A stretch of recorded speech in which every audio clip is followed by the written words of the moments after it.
ವೈರಾಗ್ಯ ವಿಷಯ ಇಲ್ಲ ನಾನು ಬಂದಿದ್ದೆ ಇವಾಗೂ ಮಾಡ್ತಾವೆ. ಶುಕ್ರವಾರ ನಡೆದ ಸತ್ಸಂಗದ ವಿಚಾರ ವೈರಾಗ್ಯ. ನಮಗೆ ಮನುಷ್ಯನಿಗೆ ವೈರಾಗ್ಯ ಸಿಗ್ಬೇಕು ಅಂತ ಹೇಳಿದ್ರೆ ಕೆಲವು ವಿಷಯ ಶಕ್ತಿಗಳಿಂದ ನಮಗೆ ವಿಘ್ನ ಉಂಟಾಗುತ್ತೆ ಅನ್ನೋದು ವಿಚಾರ.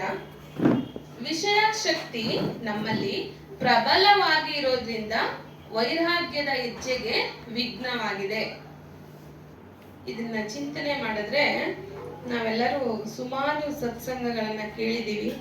ವಿಷಯ ಶಕ್ತಿ ಅಂದ್ರೆ ನಮ್ಮ ಇಂದ್ರಿಯಗಳ ಸುಖದಿಂದ, ಅವೆಲ್ಲವೂ ಇಂದ್ರಿಯಗಳ ಸುಖ ನಮ್ಮಲ್ಲಿ ಪ್ರಬಲವಾಗಿ ಇರೋದ್ರಿಂದ ವೈರಾಗ್ಯದ ಹೆಜ್ಜೆಗೆ ಇವೆಲ್ಲವೂ ವಿಘ್ನವಾಗಿದೆ.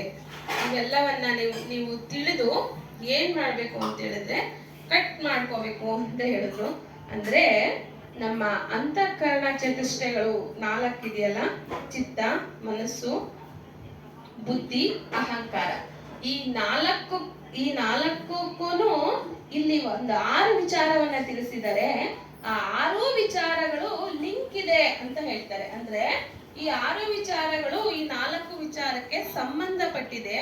ಇಲ್ಲಿ ಸರಿ ತಪ್ಪುಗಳಿದೆ. ಇದನ್ನೆಲ್ಲ ನಾವು ತಿದ್ಕೋತಾ ಹೋದ್ರೆ ನಮ್ಮ ವೈರಾಗ್ಯದ ಹೆಜ್ಜೆಗೆ ವಿಘ್ನ ಆಗಲ್ಲ ಅಂತ ತಿಳಿಸಿದ್ರು.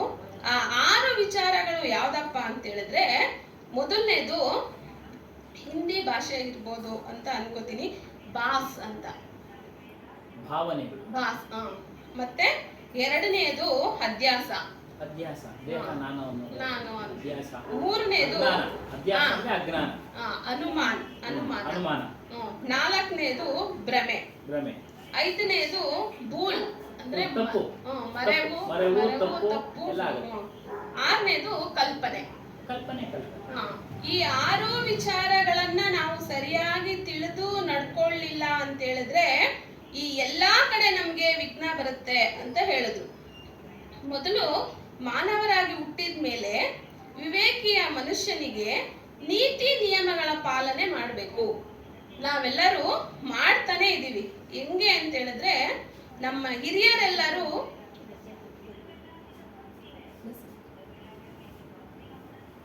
ನೀತಿ ನಿಯಮಗಳ ಪಾಲನೆ ಯಾವತ್ತೂ ನಮ್ಮನ್ನ ಕಾಪಾಡುತ್ತೆ, ಬಿಡಲ್ಲ ಅಂತ.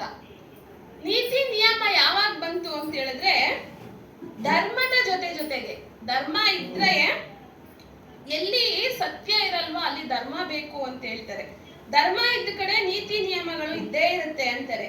ನೀತಿ ನಿಯಮಗಳ ಪಾಲನೆ ಮಾಡ್ಲಿಲ್ಲ ಅಂತ ಹೇಳಿದ್ರೆ ನಮ್ಗೆ ಯಾವತ್ತೂ ವಿಜ್ಞಾನೇ. ಅದು ನೀತಿ ನಿಯಮಗಳು ನಮ್ಮನ್ನ ಕಾಪಾಡುತ್ತೆ.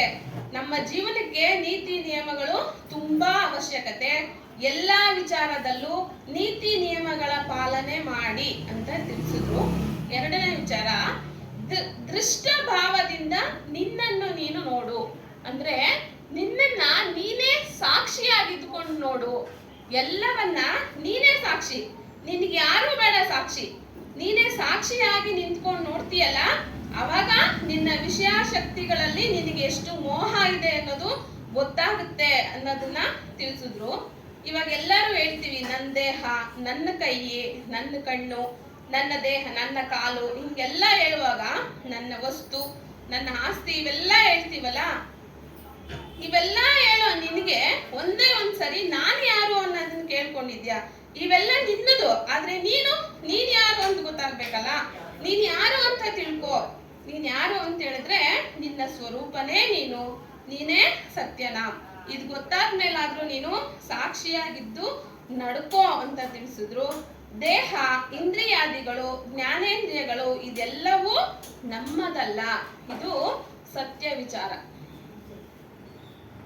ಇವಾಗ ಒಂದೊಂದೇ ವಿಚಾರದ ವಿವರಣೆಯನ್ನ ನೋಡೋದಾದ್ರೆ, ಬಾಸ್ ಎಂದ್ರೆ ಅಣ್ಣವ್ರು ಹೇಳಿದ್ರು ಭಾವನೆ ಅಂತ. ಏನಪ್ಪಾ ಅಂತ ಹೇಳಿದ್ರೆ, ಪಂಚ ವಿಷಯಗಳಲ್ಲಿ ಸುಖ ಇದೆ ಅಂತ ತಿಳ್ಕೊಳ್ಳೋದಿದೆಯಲ್ಲ, ಇದೇ ಬಾಸ್ ಅಂದ್ರೆ ಭಾವನೆ ಅಂತ ಹೇಳ್ತಾರೆ, ಅನ್ಕೊಂಡಿದೀವಿ. ಆದ್ರೆ ಸತ್ಸಂಗ ಕೇಳುವಾಗ ನಮ್ಗೆ ಅದರ ಅರ್ಥ ಗೊತ್ತಾಗ್ಬೇಕು. ಪಂಚ ವಿಷಯಗಳಲ್ಲಿ ನಿಜವಾದ ಸುಖ ಇಲ್ಲ, ಎಲ್ಲವೂ ಕ್ಷಣಿಕ ಸುಖ. ಆದರೆ ನಿಜವಾದ ಸುಖ ಅನ್ಕೊಂಡಿದೀವಲ್ಲ, ಇದು ವಿಘ್ನ ಮಾಡುತ್ತೆ ಅಂತ. ಎರಡನೆಯದು ಅಭ್ಯಾಸ. ಅಂದ್ರೆ ನಾವೇನೆಲ್ಲ ಈ ಇಂದ್ರಿಯಗಳಿಂದ ಏನೆಲ್ಲ ಸುಖಗಳನ್ನ ಅನುಭವಿಸಿದೀವೋ, ದುಃಖಗಳನ್ನ ಅನುಭವಿಸಿದೀವೋ, ಇವೆಲ್ಲವೂ ನಮ್ಮ ಅಂತಃಕರಣದಲ್ಲಿ ಒಂದು ಫೋಟೋ ಇರೋ ತರ ಇದೆ ಅಂತ. ಇದು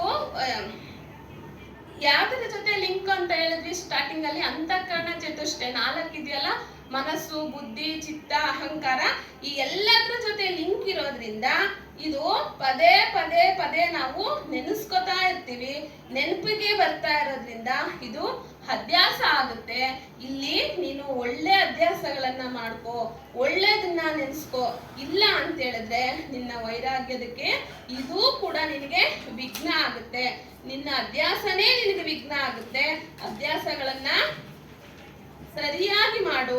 ಸರಿಯಾಗಿ ಸತ್ಸಂಗ ಕೇಳಿ ಯಾವ್ದನ್ನ ಮಾಡ್ಬೇಕು, ಯಾವ್ದನ್ನ ನೆನೆಸ್ಬೇಕು, ಯಾವ್ದನ್ನ ನೆನಪು ಮಾಡ್ಕೋಬೇಕು ಅಂತ ಹೇಳಿ ನಿನ್ನ ಒಂದು ಅಂತಃಕರಣದಲ್ಲಿ ಒಳ್ಳೊಳ್ಳೆ ಫೋಟೋಗಳನ್ನ ಇಟ್ಕೋ ಅಂತ ತಿಳಿಸಿದ್ರು. ಅದನ್ನು ಮಧ್ಯೆ ಏನೇನ್ರಿ ಫೋಟೋ ಫೋಟೋ ಇದೆ ಅಂತ. ಉದಾಹರಣೆ ಅಂತ ಹೇಳಿದ್ರೆ, ನಾವು ಇವಾಗ ವೆಂಕಟರಮಣ ಸ್ವಾಮಿ ಜಾತ್ರೆಯಲ್ಲಿ ಯಾವುದೋ ಒಂದು ಚಿಕ್ಕ ಮಗು ಇದ್ದಾಗ ನಾನು ಏನೋ ಒಂದು ನೋಡಿರ್ತೀನಿ, ಆನೆನೋ ಏನೋ. ಆದ್ರೆ ವರ್ಷ ನನಗೆ 20 ವರ್ಷ ಆದ್ರೂ ಕೂಡ ಅದು ವರ್ಷ ನಾನ್ ಆ ಜಾತ್ರೆ ಹೋದಾಗೆಲ್ಲ ಆನೆ ಜ್ಞಾಪಕ ಬರ್ತಾ ಇರುತ್ತೆ.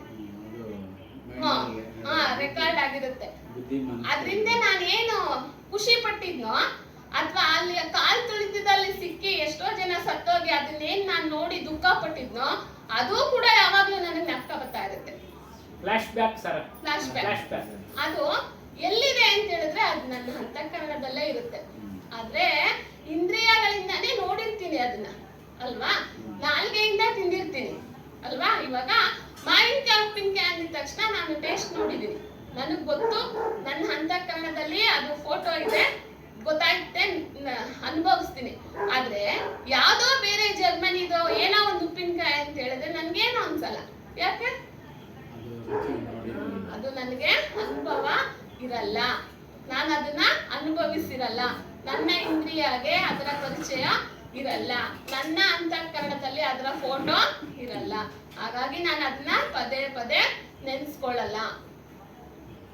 ಅದಕ್ಕೇನೆ ಗುರುವಿನ ಒಂದು ವಾಣಿಗಳನ್ನ ಪದೇ ಪದೇ ನೆನ್ಸ್ಕೊಳ್ಳುವಾಗ ನಿನ್ಗೆ ಒಳ್ಳೆ ಫೋಟೋಗಳು ಸಿಗ್ತವೆ. ಕೆಲವ್ರು ಹೇಳ್ತಾರೆ, ಸತ್ತವ್ರನ್ನ ನಾನು ನೋಡಕ್ ಹೋಗಲ್ಲ, ನಾನು ಅವ್ರನ್ನ ಮೊದ್ಲು ಚೆನ್ನಾಗಿರುವಾಗ ಏನ್ ನೋಡಿದ್ನೋ ಅದೇ ಜ್ಞಾಪಕ ಇರ್ಲಿ ನಂಗೆ, ಇವಾಗ ನಾನು ಅವ್ರನ್ನ ನೋಡಿ ಅದೇ ಜ್ಞಾಪಕ ಬರೋದ್ ಬೇಡ ಅಂತ.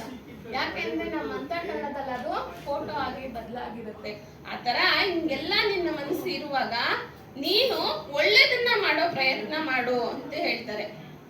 ಮತ್ತೆ ಅನುಮಾನ್, ಈ ಜಗತ್ತಿನ ಅನುಮಾನ ಅಂದ್ರೆ ಈ ಜಗತ್ತಲ್ಲಿ ಸೃಷ್ಟಿ ಹೇಗೆ ಅಂತ ಹೇಳಿದ್ರೆ, ಸೈನ್ಸ್ ಹೇಳುತ್ತೆ, ಎಷ್ಟೋ ವಿಚಾರಗಳನ್ನ ಹೇಳುತ್ತೆ.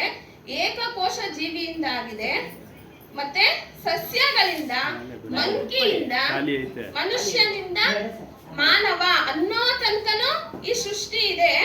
ಆದ್ರೆ ಕೇಳೋ ನಮ್ಗೆಲ್ಲಾನು ಇದು ಏನು ಅನುಮಾನನೇ, ಹೌದಲ್ವಾ?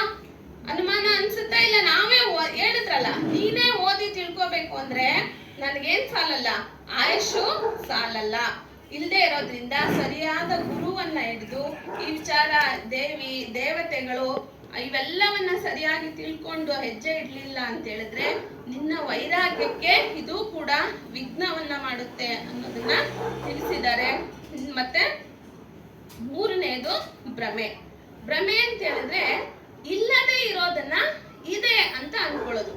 ಇವಾಗ ಯಾರೋ ಒಬ್ರು ಗುರುಗಳು ಸಂಜೆ ವಾಕಿಂಗ್ ಮಾಡುವಾಗ ಏನೋ ಒಂದು ಕಾಲಲ್ಲಿ ಸಿಕ್ಕಿ ತುಳಿದು ಅನುಭವ ಆಗುತ್ತೆ. ಅವರು ಸಂಜೆ ಹೋಗಿ ಮಲ್ಕೊಳ್ಳೋ ಅಷ್ಟೊತ್ತಿಗೆ ಅದೇ ಮನ್ಸಲ್ಲಿ ಬರ್ತಾ ಇರುತ್ತೆ, ನಾನೇನೋ ಒಂದು ಕಪ್ಪೆ ತುಳಿದು ಸಾಯಿಸ್ಬಿಟ್ಟೆ, ನನ್ನಿಂದ ಒಂದು ಜೀವ ಹೋಯ್ತಲ್ಲ, ನಾನು ಕಪ್ಪೆ ತುಳಿದು ಸಾಯಿಸ್ತೆ ಅನ್ನೋ ಒಂದು ಚಿಂತನೆಯಲ್ಲೇನೆ ರಾತ್ರಿ ಎಲ್ಲ ನಿದ್ದೆ ಮಾಡಲ್ಲ. ಮತ್ತೆ ಅದೇ ಬೆಳಿಗ್ಗೆ ಆದ್ಮೇಲೆ ಅಲ್ಲೇ ಎದ್ದು ಹೋಗಿ ನೋಡ್ತಾರೆ, ಅದು ಕಪ್ಪೆ ಅಲ್ಲ, ಯಾವುದೋ ಬದನೆಕಾಯಿ ಆಗಿರುತ್ತೆ. ಅವಾಗ ಅವ್ರು ಅನ್ಕೋತಾರೆ, ಅಯ್ಯೋ ನನ್ನ ಭ್ರಮೆ ಇದು, ನಾನು ಇದಕ್ಕೋಸ್ಕರ ರಾತ್ರಿ ಎಲ್ಲ ನಿದ್ದೆ ಮಾಡ್ಲಿಲ್ಲಲ್ಲಪ್ಪ ಅಂತ. ಆತರ ಎಷ್ಟೋ ಭ್ರಮೆಗಳು, ಇದ್ ಮಾಡ್ದಿದ್ರೆ ಇದು ಹಿಂಗಾಗೋಯ್ತೇನೋ, ಇದ್ ಮಾಡಿಲ್ದೆ ಇರೋದಕ್ಕೆ ನನಗ್ ಕೆಟ್ಟದಾಯ್ತೇನೋ, ಇದ್ ಮಾಡಿಲ್ದೆ ಇರೋದಕ್ಕೆ ನನ್ ಮಗನ್ಗೆ ಹಿಂಗಾಯ್ತೇನೋ, ಈ ತರ ಎಷ್ಟೋ ಭ್ರಮೆಗಳು ನಮ್ಮ ಮನಸ್ಸಲ್ಲಿ ಇಟ್ಕೊಂಡ್ಬಿಟ್ಟಿದೀವಿ. ದಯವಿಟ್ಟು ಅದು ತಿಳ್ಕೊಂಡು ಗುರುವಿನ ವಾಣಿಯಗೂ ಅದಕ್ಕೂ ಹೋಲಿಸಿ ಚಿಂತನೆಯನ್ನ ಮಾಡಿ ಇವೆಲ್ಲವನ್ನ ಕಳೀರಿ ಅಂತ ಹೇಳ್ತಾರೆ. ಇದೆಲ್ಲವನ್ನ ಕಳೀಲಿಲ್ಲ ಅಂತ ಹೇಳಿದ್ರೆ ಎಷ್ಟೋ ಭ್ರಮೆಗಳಿಂದನೂ ಕೂಡ ನಿನ್ನ ವೈರಾಗ್ಯಕ್ಕೆ ಏನಾಗುತ್ತೆ, ವಿಘ್ನ ಉಂಟಾಗುತ್ತೆ. ಇದನ್ನ ಚಿಂತನೆಯ ಮುಖಾಂತರ ನೋಡಿ ತಾಳೆ ಮಾಡಿ ಕಳೀರಿ ಅಂತ ಹೇಳಿದ್ರು. ಮತ್ತೆ ಮುಂದುವರೆದು ಹೇಳ್ತಾರೆ, ಒಳ್ಳೆಯ ಭ್ರಮೆಗಳು ಅಂತ ಯಾವ್ದು ಇಲ್ಲ. ಭ್ರಮೆ ಅಂದ್ರೆ ಭ್ರಮೆನೇ ಅಣ್ಣ. ನಾವ್ ಅನ್ಕೊಳ್ದೆ ಇರೋದನ್ನ ಐತೆ ಅನ್ಕೊಂಡಿದೀವಲ್ಲ, ಅದು ಭ್ರಮೆ. ಚಿಂತನೆ ಮಾಡ್ಬೇಕು, ಆಯ್ತಾ ಇಲ್ವಾ. ವಸ್ತುವಿನ ವಿಚಾರದಲ್ಲಿ ತಪ್ಪಾಗಿ ತಿಳಿಯದೆ ಭ್ರಮೆ, ಅದು ಕೆಟ್ಟದ್ದೆ.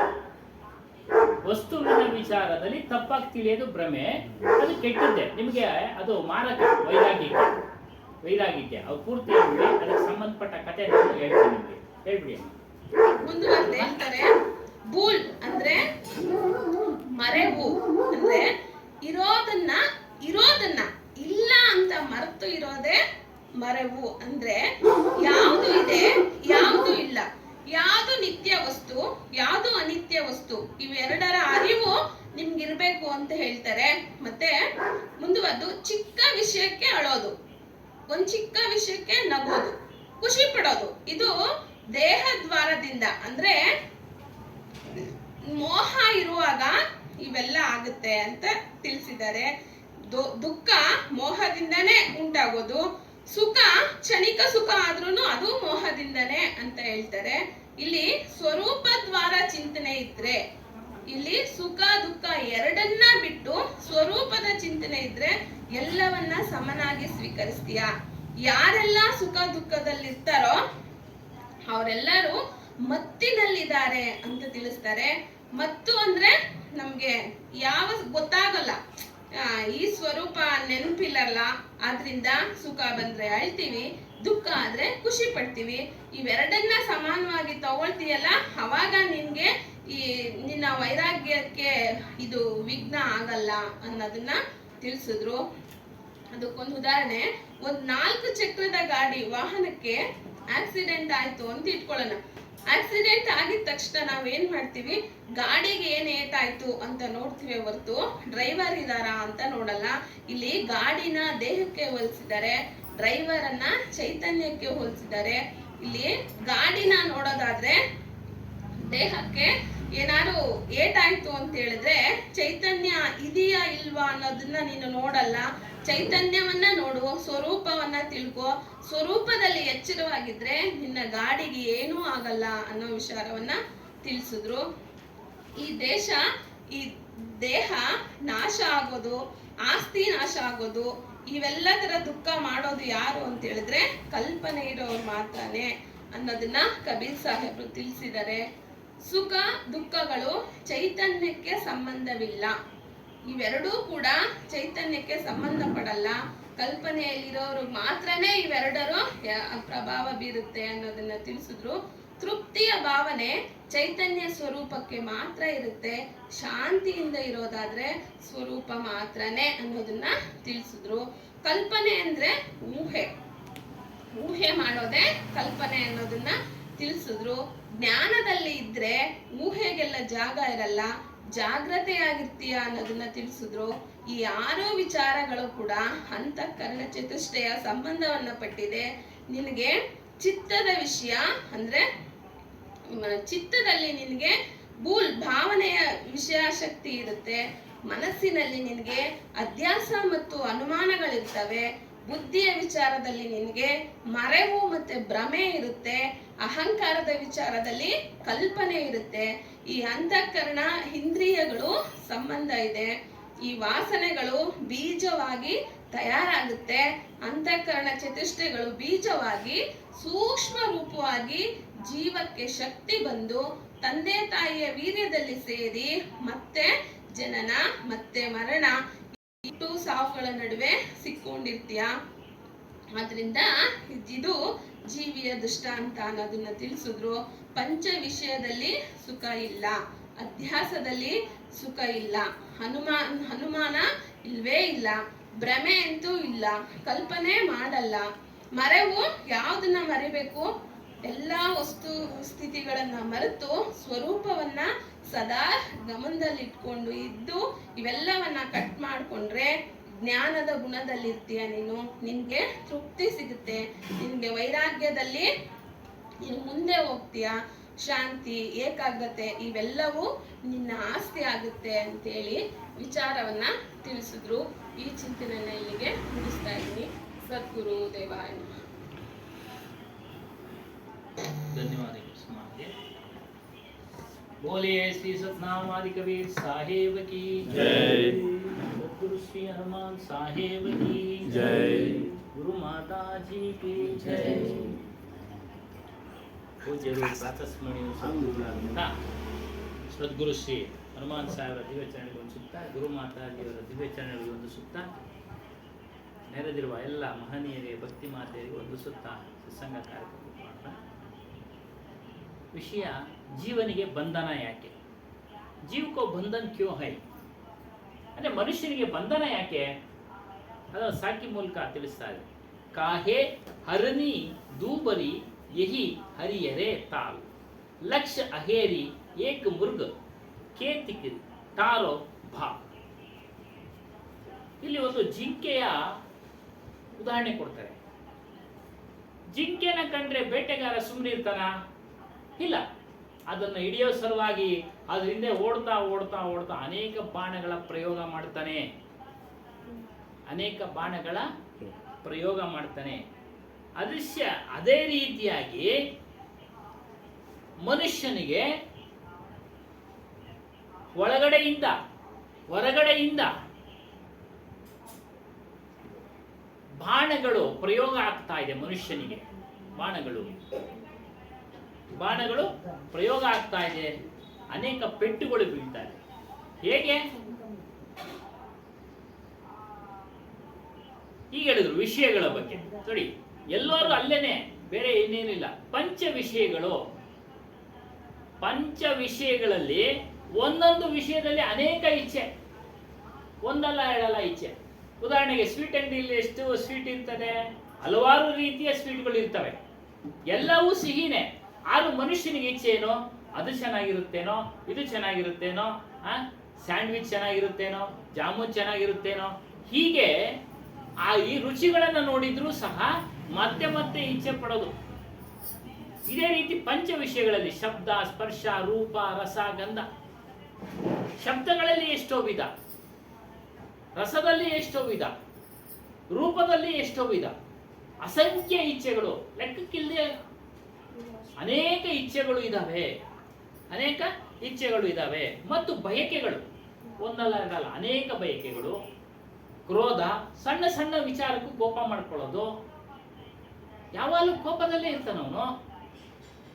ಮತ್ತು ಲೋಭ, ಸ್ವಾರ್ಥ ಚಿಂತನೆ, ಎಲ್ಲದರಲ್ಲೂ ಸ್ವಾರ್ಥ, ನಿಸ್ವಾರ್ಥ ಅನ್ನೋದೇ ಇಲ್ಲ. ಆಧ್ಯಾತ್ಮಿಕ ಮಾರ್ಗದಲ್ಲೂ ಬಂದರೂ ಸಹ ಲೋಭದ ಚಿಂತನೆ ಅವನಿಗೆ, ಸ್ವಾರ್ಥದ ಚಿಂತನೆ, ನಿಸ್ವಾರ್ಥ ಭಾವನೆನೇ ಇರೋದಿಲ್ಲ.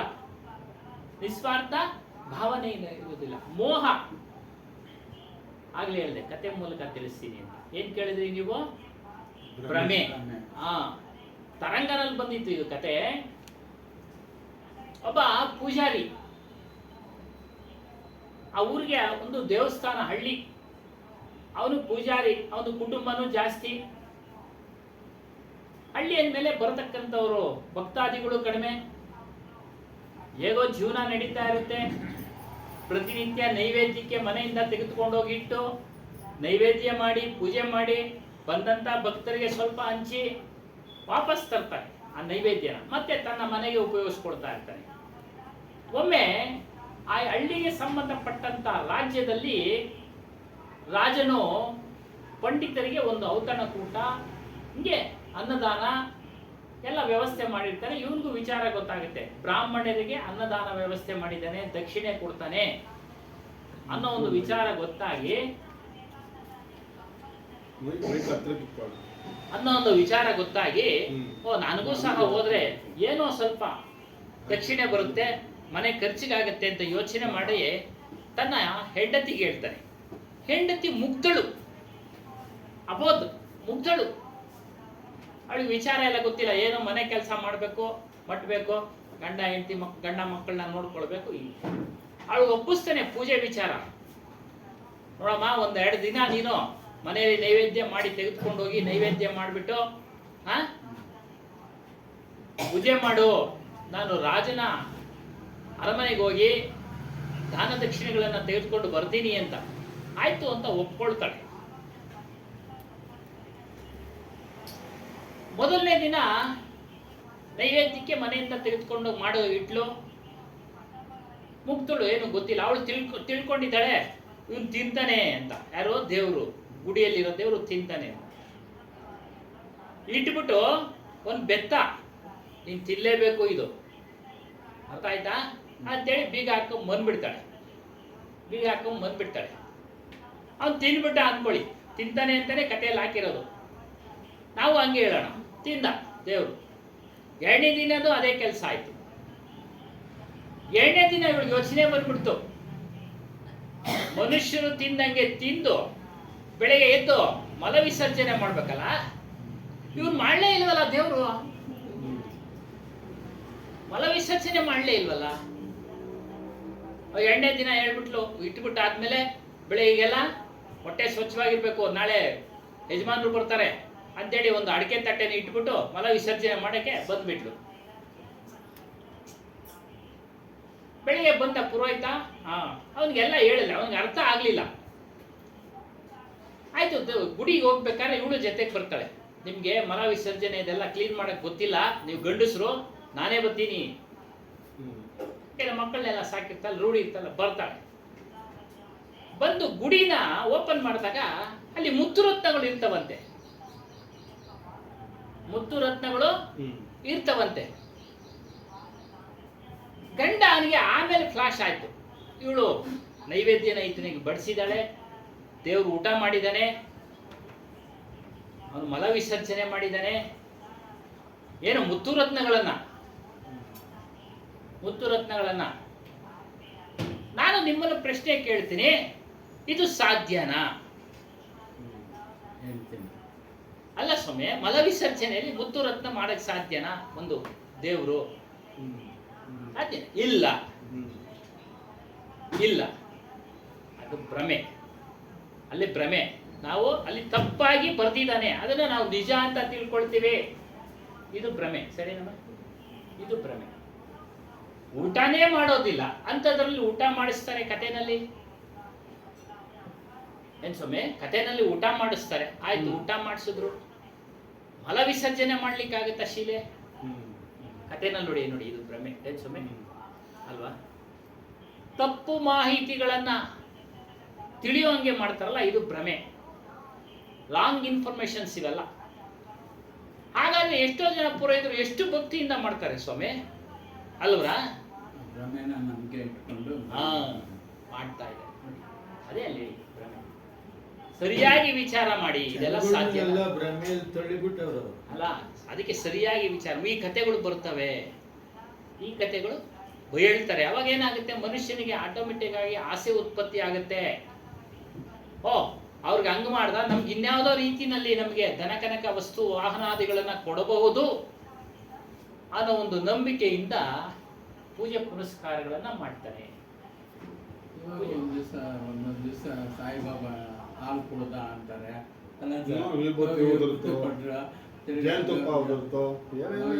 ಹೇಳ್ತಾರೆ. ಅದು ಒಂದೇ ದಿವಸನೇ. ಅದನ್ನ ಕಣ್ಣಾರೆ ನೋಡ್ಬೇಕು ಸರ್. ನೋಡಿದ್ರೆ ನಮ್ಗೆ ಗೊತ್ತಾಗುತ್ತೆ. ನಾವು ನೋಡಿಲ್ಲ, ಅವ್ರು ಹೇಳ್ತಾರೆ, ನಾವು ಕೇಳ್ತೀವಿ ಅಷ್ಟೇ. ಸಾಧ್ಯನಾ ಅಂತ ನಮಗ್ ನಾವೇ ಕ್ವಶನ್ ಹಾಕೊಳ್ಬೇಕು. ಕ್ವಶನ್ ಹಾಕೊಳ್ಬೇಕಾದ್ರೆ ನೀವು ಜ್ಞಾನಕ್ಕೆ ತಿಳಿದಿರ್ಬೇಕು.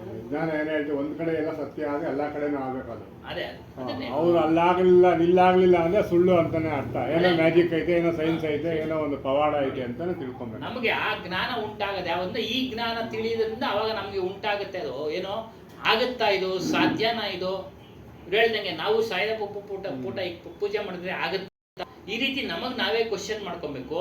ಉತ್ತರನೂ ನಮ್ಗೆ ಸಿಗುತ್ತೆ, ಉತ್ತರನೂ ನಮ್ಗೆ ಸಿಗುತ್ತೆ. ಯಾವಾಗ ಇಂಥ ಜ್ಞಾನವನ್ನ ಕೇಳ್ತಾ ಇದ್ರಿಂದ ನಮ್ಮ ಮನಸ್ಸನ್ನ ತರ್ಕಕ್ಕೆ ಒಳಪಡಿಸ್ಬೇಕು, ನಮಗೆ ನಾವೇ ಚಿಂತನೆ ಮಾಡಬೇಕು.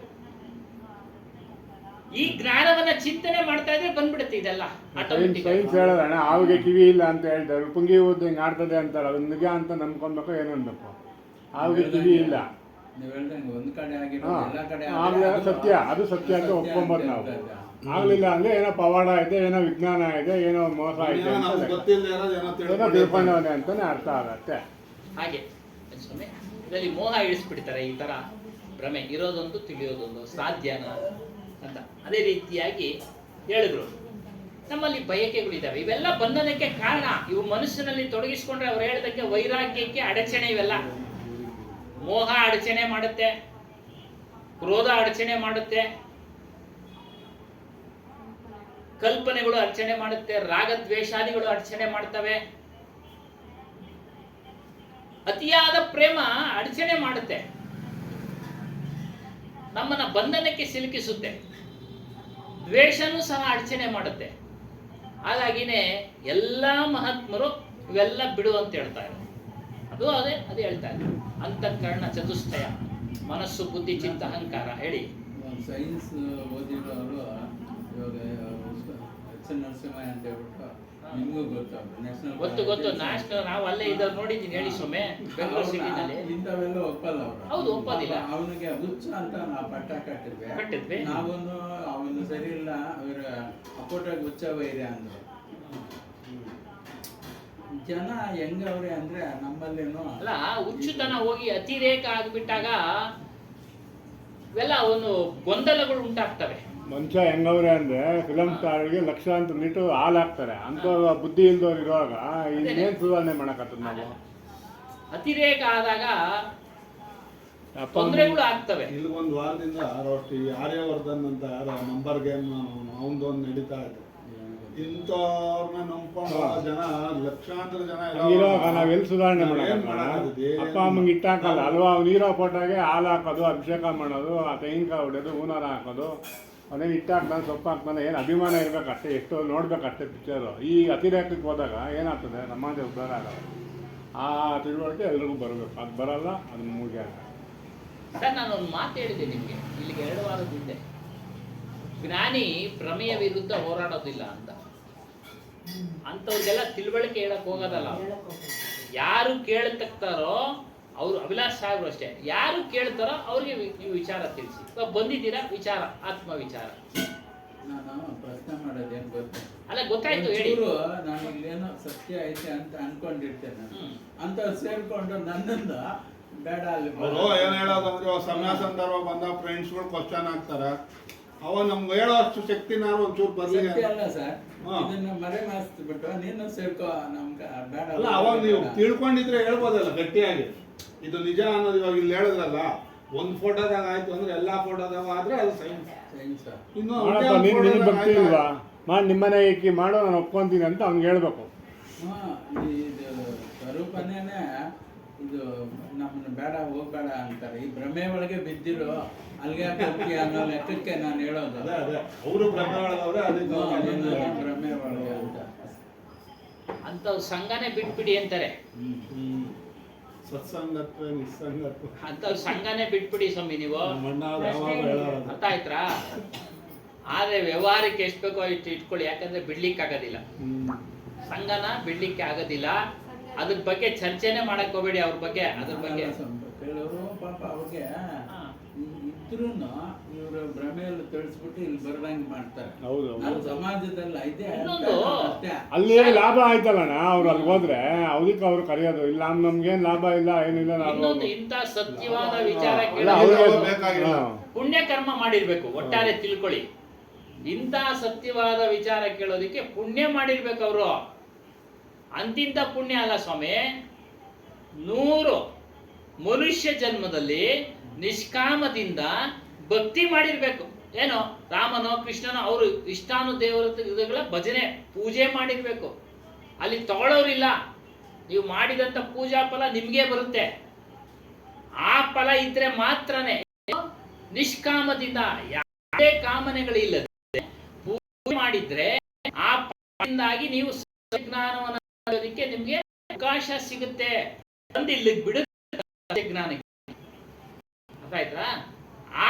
ಆಮೇಲೆ ನಿಮ್ದು ಪ್ರಯತ್ನ, ಪುರುಷಾರ್ಥ. ಇವಾಗ ಒಂದೇ ಒಂದು ನಮ್ಮ ಕಷ್ಟ ಅಯ್ಯಪ್ಪ ಒಬ್ರು ಸುಮಾರು 55 ವರ್ಷ, ಒಂದು 2 ವರ್ಷದಿಂದ ಒಂದು ಕತೆ ನಡೆದಿತ್ತು. ಹೋಟ್ಲ ಹತ್ರ ಟೀ ಕುಡಿಯೋದು. ಇಲ್ರಿ ನಾವು ಮಾಂಸ ಅದೆಲ್ಲ ತಿನ್ನೋದು ಬಿಟ್ಬಿಟ್ಟಿದ್ದೀವಿ ಅಂದರೆ ಅವನಿಗೆ ಹೆಂಗಾಯ್ತು ಶಾಕು ಅಂದರೆ ಅವ್ನು ನಂಬಕ್ಕೆ ಅರ್ಹ ಇಲ್ಲ. ಮತ್ತೆ ಇನ್ನೇನ್ರಿ ತಿಂದಿರೋದು ಇನ್ನೇನ್ರಿ ಹಿಂಗೇನಾ ಅಂತಂದ. ನೀವು ಪ್ರಪಂಚದಲ್ಲಿ ಯಾರು ಬದುಕ್ತಾ ಇಲ್ಲ ಮಾತಾಡ್ತಾರಣ. ನೀವು ಪ್ರಪಂಚದ ಸುಖ ಯಾವ್ದು ಅಂದ್ರೆ ತಿನ್ನೋದು ಕುಡಿಯೋದು ಇದೆ ಅನ್ಕೊಂಡಿರೋದು. ಏನಿಲ್ಲ ಬಿಟ್ಟು ಯಾವ್ದು ಇಲ್ಲ ಅನ್ಕೊಂಡಿದ್ರೆ ಬಿಟ್ಟಿದ್ದೀನಿ ಅಂತ. ಈಗ ಒಂದು 15 ದಿವಸದಿಂದ ಬಂದ ತಿರ್ಗ ಕಸ್ಟಮರ್ ಎಲ್ಲ ಬಂದ ನಮ್ಮ ಅಂಗಡಿಗೆ ಬಂದು ಕುತ್ಕೊಂಡು ಮೊನ್ನೆ ನಿಂತ್ಕೊಂಡು ತಲೆ ಸುತ್ತೋದು ಅದು ಇದು ಆಯ್ತು 2-3 ಸಲ. ಯಾಕೋ ಹೋದೆ ಡಾಕ್ಟರ್ ಹತ್ರಕ್ಕೆ. BP ನೋಡಿದ್ರೆ ಇನ್ನೊಂದಾಗಿತ್ತಂತೆ. ಡಾಕ್ಟ್ರು ಬೈದ್ರಂತೆ. ಏನು ಮಾಡ್ತಾ ಇದೆಯಾ, ಏನು ನಿನ್ನ BP ಇದ್ದಿದ್ದು ಗೊತ್ತಿತ್ತಾ? ಇಲ್ಲ ಅಂದರೆ ರಮೇಶ್ ಹತ್ರನೇ ಹೋಗಿದ್ದಂತೆ. ಹೋಗಿ ಎಲ್ಲ 10 ವರ್ಷ ಇಲ್ಲ ಫಸ್ಟು ಉಪ್ಪು ಖಾರ ಫಸ್ಟ್ ಬಿಡಬೇಕು, ಈ ಮಟನ್ನೇ ತಿನ್ನಬೇಡ ಅಂತ ಹೇಳಿದ್ರಂತೆ. ಮಾಂಸಾಹಾರ ತಿನ್ನಬೇಡ, ಉಪ್ಪು ಆದಷ್ಟು ಕಡಿಮೆ ಮಾಡು ಫಸ್ಟು ಅಂತ ಹೇಳಿದ್ರಂತೆ. ಆಮೇಲೆ ಹೇಳ್ಬಿಟ್ಟು ಅಪ್ಪನಿಗೆ 55 ವರ್ಷ ಅಂದಾಜು ಹೇಳ್ತಾ ಇರೋದು. ಇವಾಗ ಹೇಳ್ತಾರೆ ಎಲ್ಲರ ಹತ್ರ 15 ದಿವಸದಿಂದ ಏನಾದ್ರು ನೋಡಿ ಅವನಿಗೆ ಅವನು ಸಂಕಟ ಆಗಿದ್ದಕ್ಕೆ ಪರಿಹಾರ ಸಿಕ್ತು. ಎಷ್ಟು ಹೇಳಿದ್ರು ಅವ್ನು ಬರಲ್ಲ.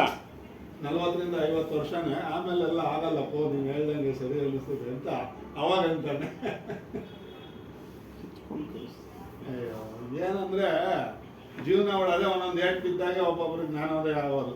ಹೇಳೋದ್ರೆ ಅರ್ಥ ಆಗಲ್ಲ. ಮುಂದುವರ್ಸೋಣ. ಈ ರೀತಿ ಕುಸಂಸ್ಕಾರಗಳನ್ನ ಮಾಡ್ತಾ ಇದ್ದೀವಿ. ಒಳ್ಳೆ ಸಂಸ್ಕಾರ, ಒಳ್ಳೆ ಕಾರ್ಯಗಳನ್ನ ಮಾಡ್ತಾ ಇಲ್ಲ ನಾವು ಪ್ರಪಂಚದಲ್ಲಿ. ಇದು ಸಹ ಆತ್ಮಜ್ಞಾನಕ್ಕೆ ಅಡಚಣೆ. ಏನು, ಮಾಂಸಾಹಾರದು ಒಂದು ಕುಸಂಸ್ಕಾರನೇ, ಸಂಘದೋಷನ ಒಂದು ಕುಸಂಸ್ಕಾರನೇ. ಏನ್ ತೊಂದರೆ ಏನಿಲ್ಲ ಸ್ವಾಮಿ, ಬಿಟ್ರೆ. ಅರ್ಥ ಆಯ್ತಾ? ಬಿಟ್ರೆ ಏನ್ ತೊಂದರೆ ಇಲ್ಲ. ವ್ಯವಹಾರಕ್ಕೆ ಬೇಕೇ ಬೇಕು ಅನ್ನೋದಾದ್ರೆ ವ್ಯವಹಾರಕ್ಕೆ ಎಷ್ಟು ಬೇಕೋ ಅಷ್ಟು ಮಾಡಿಕೊಳ್ಳಿ. ನಿಮ್ಮ ಮಾತು ಕೇಳೋದಾದ್ರೆ ಅವ್ರಿಗೆ ಹೇಳಿ, ಇಲ್ಲ ಅಂದ್ರೆ ಸುಮ್ಮನಿರಿ ಅಷ್ಟೇ. ಅರ್ಥ ಆಯ್ತಾ? ಇಲ್ಲಿ ಹೇಳಿದ್ದಾರೆ ಏನು, ಒಂದು ದಿನ 1 ಗಂಟೆನಲ್ಲಿ ಯಾರಿಗೂ ಸಹ ಜ್ಞಾನ ಉಂಟಾಗೋದಿಲ್ಲ. ಏನೋ ಆಧ್ಯಾತ್ಮಿಕ ಸೂಕ್ಷ್ಮ ವಿಷಯಗಳು ಕೇವಲ 1 ಗಂಟೆಯಲ್ಲಿ ತಿಳಿಯಲು ಸಾಧ್ಯವಿಲ್ಲ. ಜೀವನ ಪರ್ಯಂತ ನೋಡಿ ಹಿಂಗೆ ಹೇಳ್ತಾ ಇರ್ತಾರೆ, ಹಲವಾರು ವಿಧವಾದ ರೀತಿಯಲ್ಲಿ ಹೇಳ್ತಾ ಇರ್ತಾರೆ. ನಾವೊಂದು ರೀತಿಯಲ್ಲಿ ಹೇಳಿದ್ರೆ ಇನ್ನೊಬ್ಬ ರೀತಿ ಅವ್ರ ಎಕ್ಸ್ಪೀರಿಯನ್ಸ್ ಅವ್ರೊಂಥರ ಹೇಳ್ತಾರೆ. ಆದ್ರೆ ಎಲ್ಲರೂ ಒಂದೇನೆ ಹೇಳ್ತಾ ಇರೋದೇನು, ಪಂಚ ವಿಷಯಗಳ ಬಗ್ಗೆ, ಅಂತಃಕರಣ ಚತುಷ್ಟಯಗಳ ಬಗ್ಗೆ, ಕಾಮ ಕ್ರೋಧ ಲೋಭ ಮೋಹ ಮದ ಮತ್ಸರಾದಿಗಳ ಬಗ್ಗೆ, ವೈರಾಗ್ಯದ ಬಗ್ಗೆ ಇಷ್ಟೇ ಹೇಳ್ತಾ ಇರೋದು. ವಿಧಾನ ಬೇರೆ ಬೇರೆ ಹೇಳೋ ರೀತಿ. ಒಬ್ರು ಅವ್ರ ಎಕ್ಸ್ಪೀರಿಯನ್ಸ್ ಮೇಲೆ ಚೆನ್ನಾಗಿ ಹೇಳ್ತಾರೆ, ನಮ್ಮಂಥವ್ರು ಎಲ್ಬೋರ್ಡ್ನವರು ಕಡಿಮೆ ಹೇಳ್ಬೋದು, ಏನಿಲ್ಲ. ಆದರೆ ತಗೊಳ್ಳೋದ್ರಲ್ಲಿದೆ, ಶಬ್ದಗಳನ್ನ ತೆಗೆದುಕೊಳ್ಳೋದ್ರಲ್ಲಿದೆ. ಅಲ್ಲೇ ಹೇಳಿದ್ರು, ಶಬ್ದಗಳ ಬಗ್ಗೆ ಹೇಳಿದ್ವಿ. ನಮಗೆ ಏನೇ ಶಬ್ದಗಳು ನಾವು ಹೇಳಿದ್ರು ಆ ಶಬ್ದಗಳನ್ನ ನಾವು ಥಿಂಕ್ ಮಾಡಬೇಕು, ನಾವು ಮನನ ಮಾಡಬೇಕು. ಇದನ್ನ ಇಂಥವ್ರು ಹಿಂಗೆ ಹೇಳಿದ್ರು, ಇವ್ರು ಹಿಂಗೆ ಹೇಳಿದ್ರು, ಆಗ ಮಾತ್ರ ಅದು ನಮಗೆ ಬಲವಾಗಿ ಬೇರೂರಕ್ಕೆ ಸಾಧ್ಯ. ಆ ಜ್ಞಾನ ಅಷ್ಟು ಬಲವಾಗಿ ಬೇರೂರಕ್ಕೆ ಇಷ್ಟು ನಾವು ಸಾಧನೆ ಮಾಡಬೇಕು.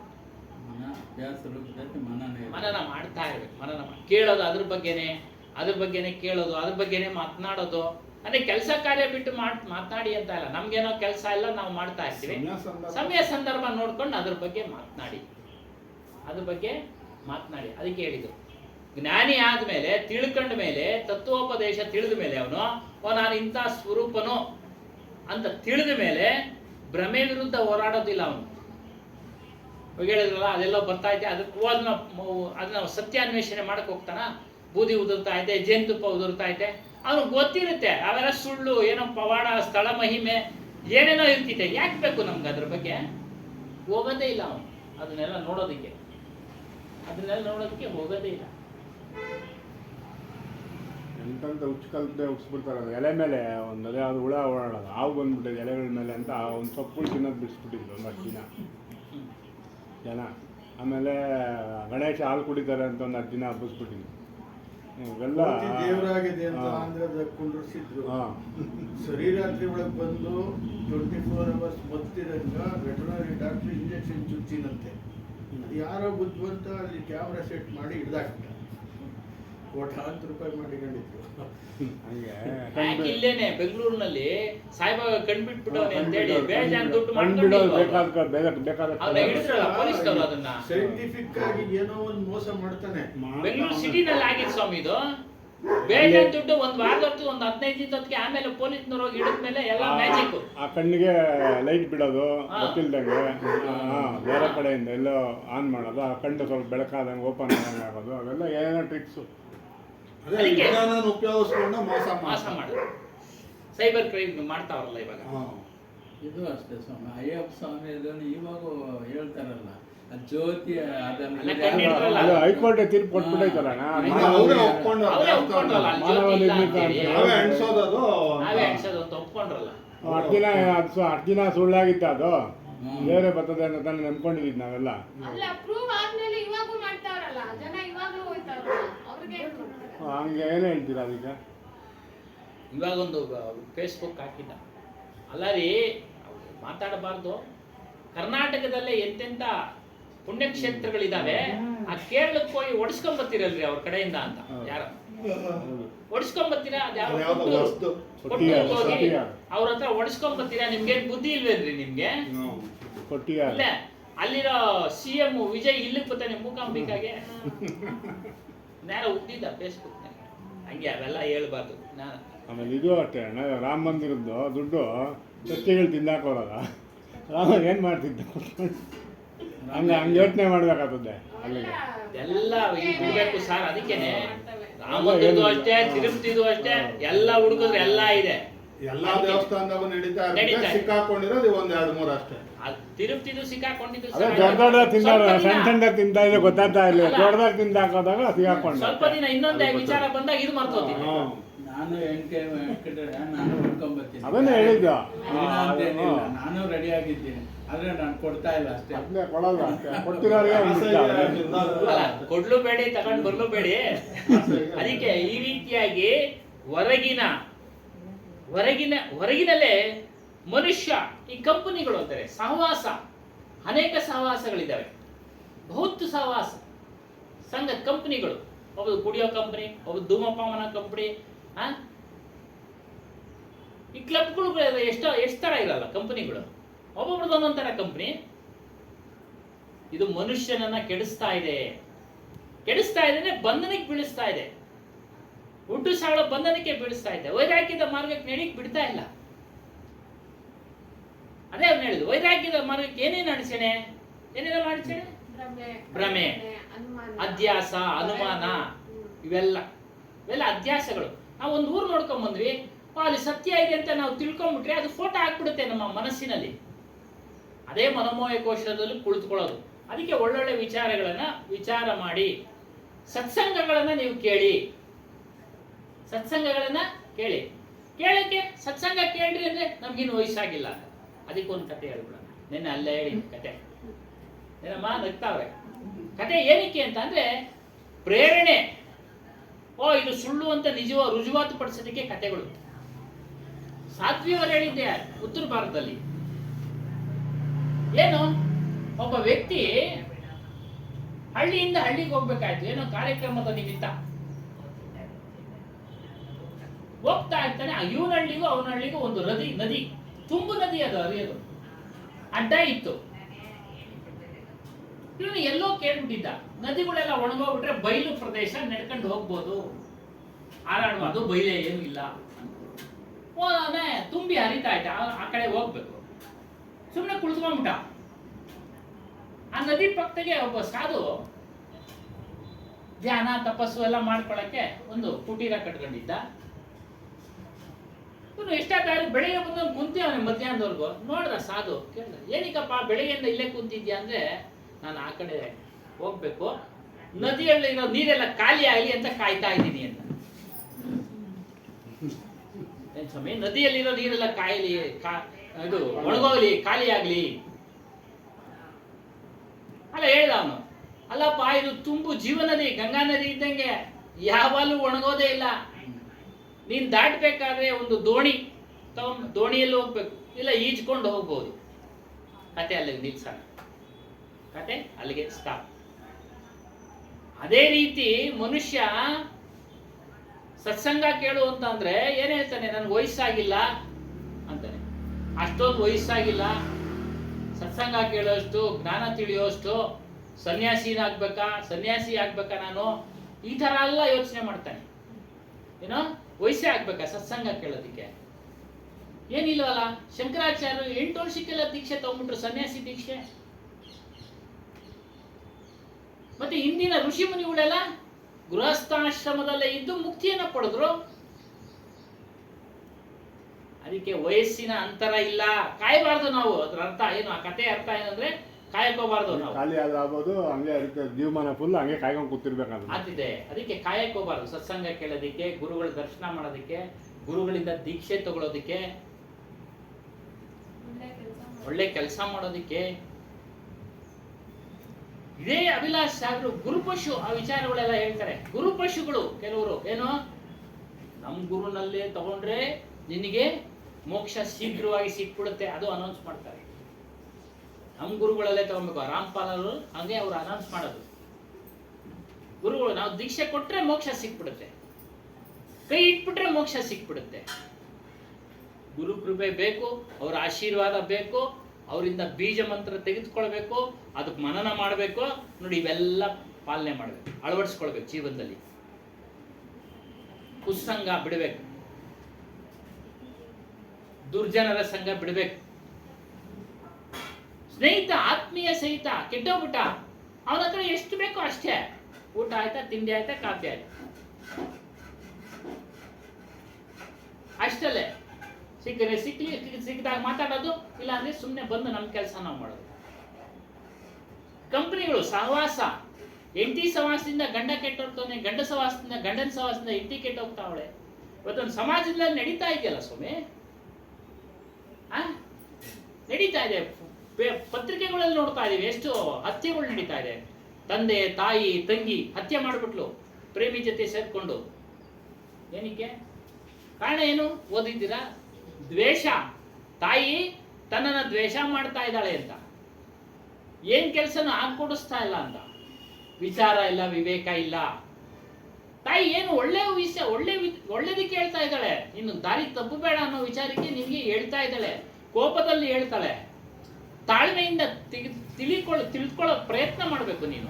ನೀನು ಮೋಜಿನಲ್ಲಿ ಬಿದ್ದುಬಿಟ್ಟು ನಾನು ಕೇಳ್ತಾ ಇಲ್ಲ ಅಂತ ದ್ವೇಷ ಮಾಡ್ಬಿಟ್ಟು ಹತ್ಯೆ ಮಾಡ್ಬಿಟ್ರೆ ಶಿಕ್ಷೆ ಯಾರು? ಅವಳೇ ಅನುಭವಿಸ್ತಾ ಇರೋದು, ಬೇರೆಯವರು ಅನುಭವಿಸ್ತಾವ್ರ? ನೋಡಿ, ಅದಕ್ಕೆ ಕಂಪನಿಗಳು ಯಾರು ಪ್ರಿಯಕರನ ಸಹವಾಸದಿಂದ ಇವಳು ಕೆಟ್ಲು.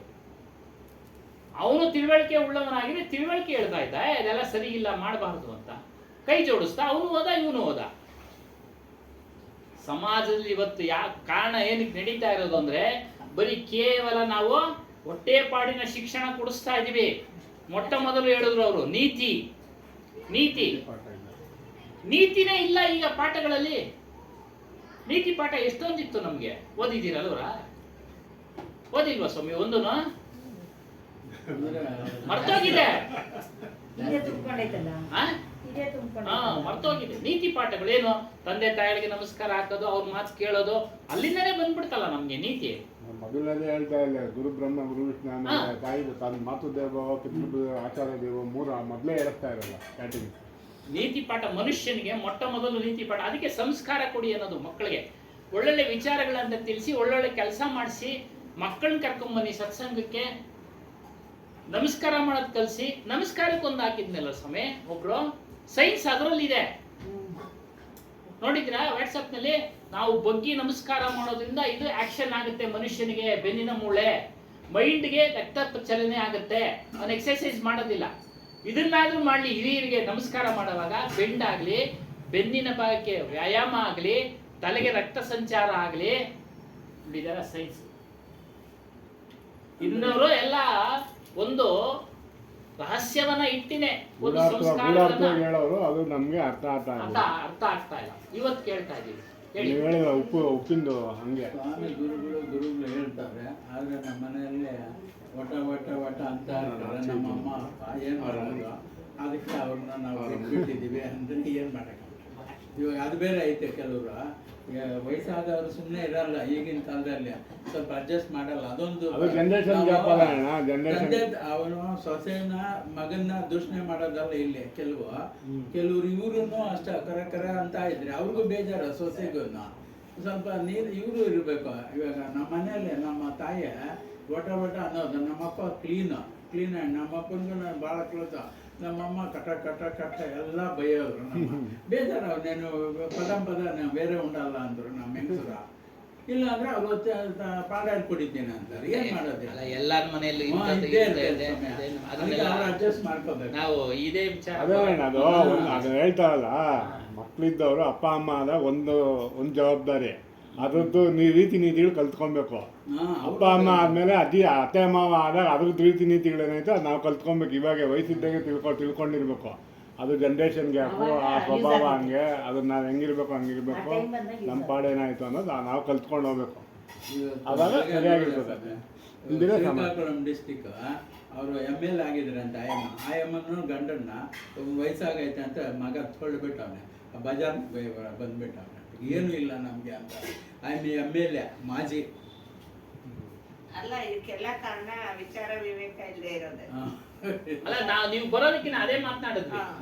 ನಮ್ಮನೆ ವಿಚಾರನೆ ಮಾತಾಡಿದ್ವಿ. ಏನು ಮಾಡಕ್ಕಾಗೋದಿಲ್ಲ, ಅಡ್ಜಸ್ಟ್ ಮಾಡ್ಕೊಂಡು ಹೋಗ್ಬೇಕು. ನನ್ನ ಅಂತಾನೆ ನಮ್ಮ ಮಗ ಏನಾದ್ರೂ ಒಂದು ಹೇಳ್ತಾನೆ ಇರ್ತೀರಾ. ಅಲ್ಲ ಆನ್ಸರನೇ ಇಲ್ಲ ಅಂದ್ರೆ ಅದೆಲ್ಲ ಬರ್ತಾ ಇರುತ್ತೆ. ಅಲ್ಲ, ನಾವು ಅವ್ರಿಗೆ ತಿಳುವಳಿಕೆ ಕೂಡ ಕೇಳ್ತೀವಿ. ಕೇಳಲಿಲ್ಲ ಅಂದ್ರೆ ಇನ್ನೊಂದ್ಸರಿ ಹೇಳೋದಿಲ್ಲ.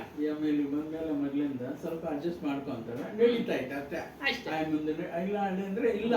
ಅದನ್ನು ಹಂಗೆ ನಮ್ಮ ಕಂಪನಿಗಳು ಚೆನ್ನಾಗಿದೆ. ಯಾಕೆ ಮಾಡಿರ್ತಾರೆ ಅಂದ್ರೆ ಅವ್ರು ಸತ್ಸಂಗಕ್ಕೆ ಬರ್ತಾರೆ. ಬಂದಿದ್ರ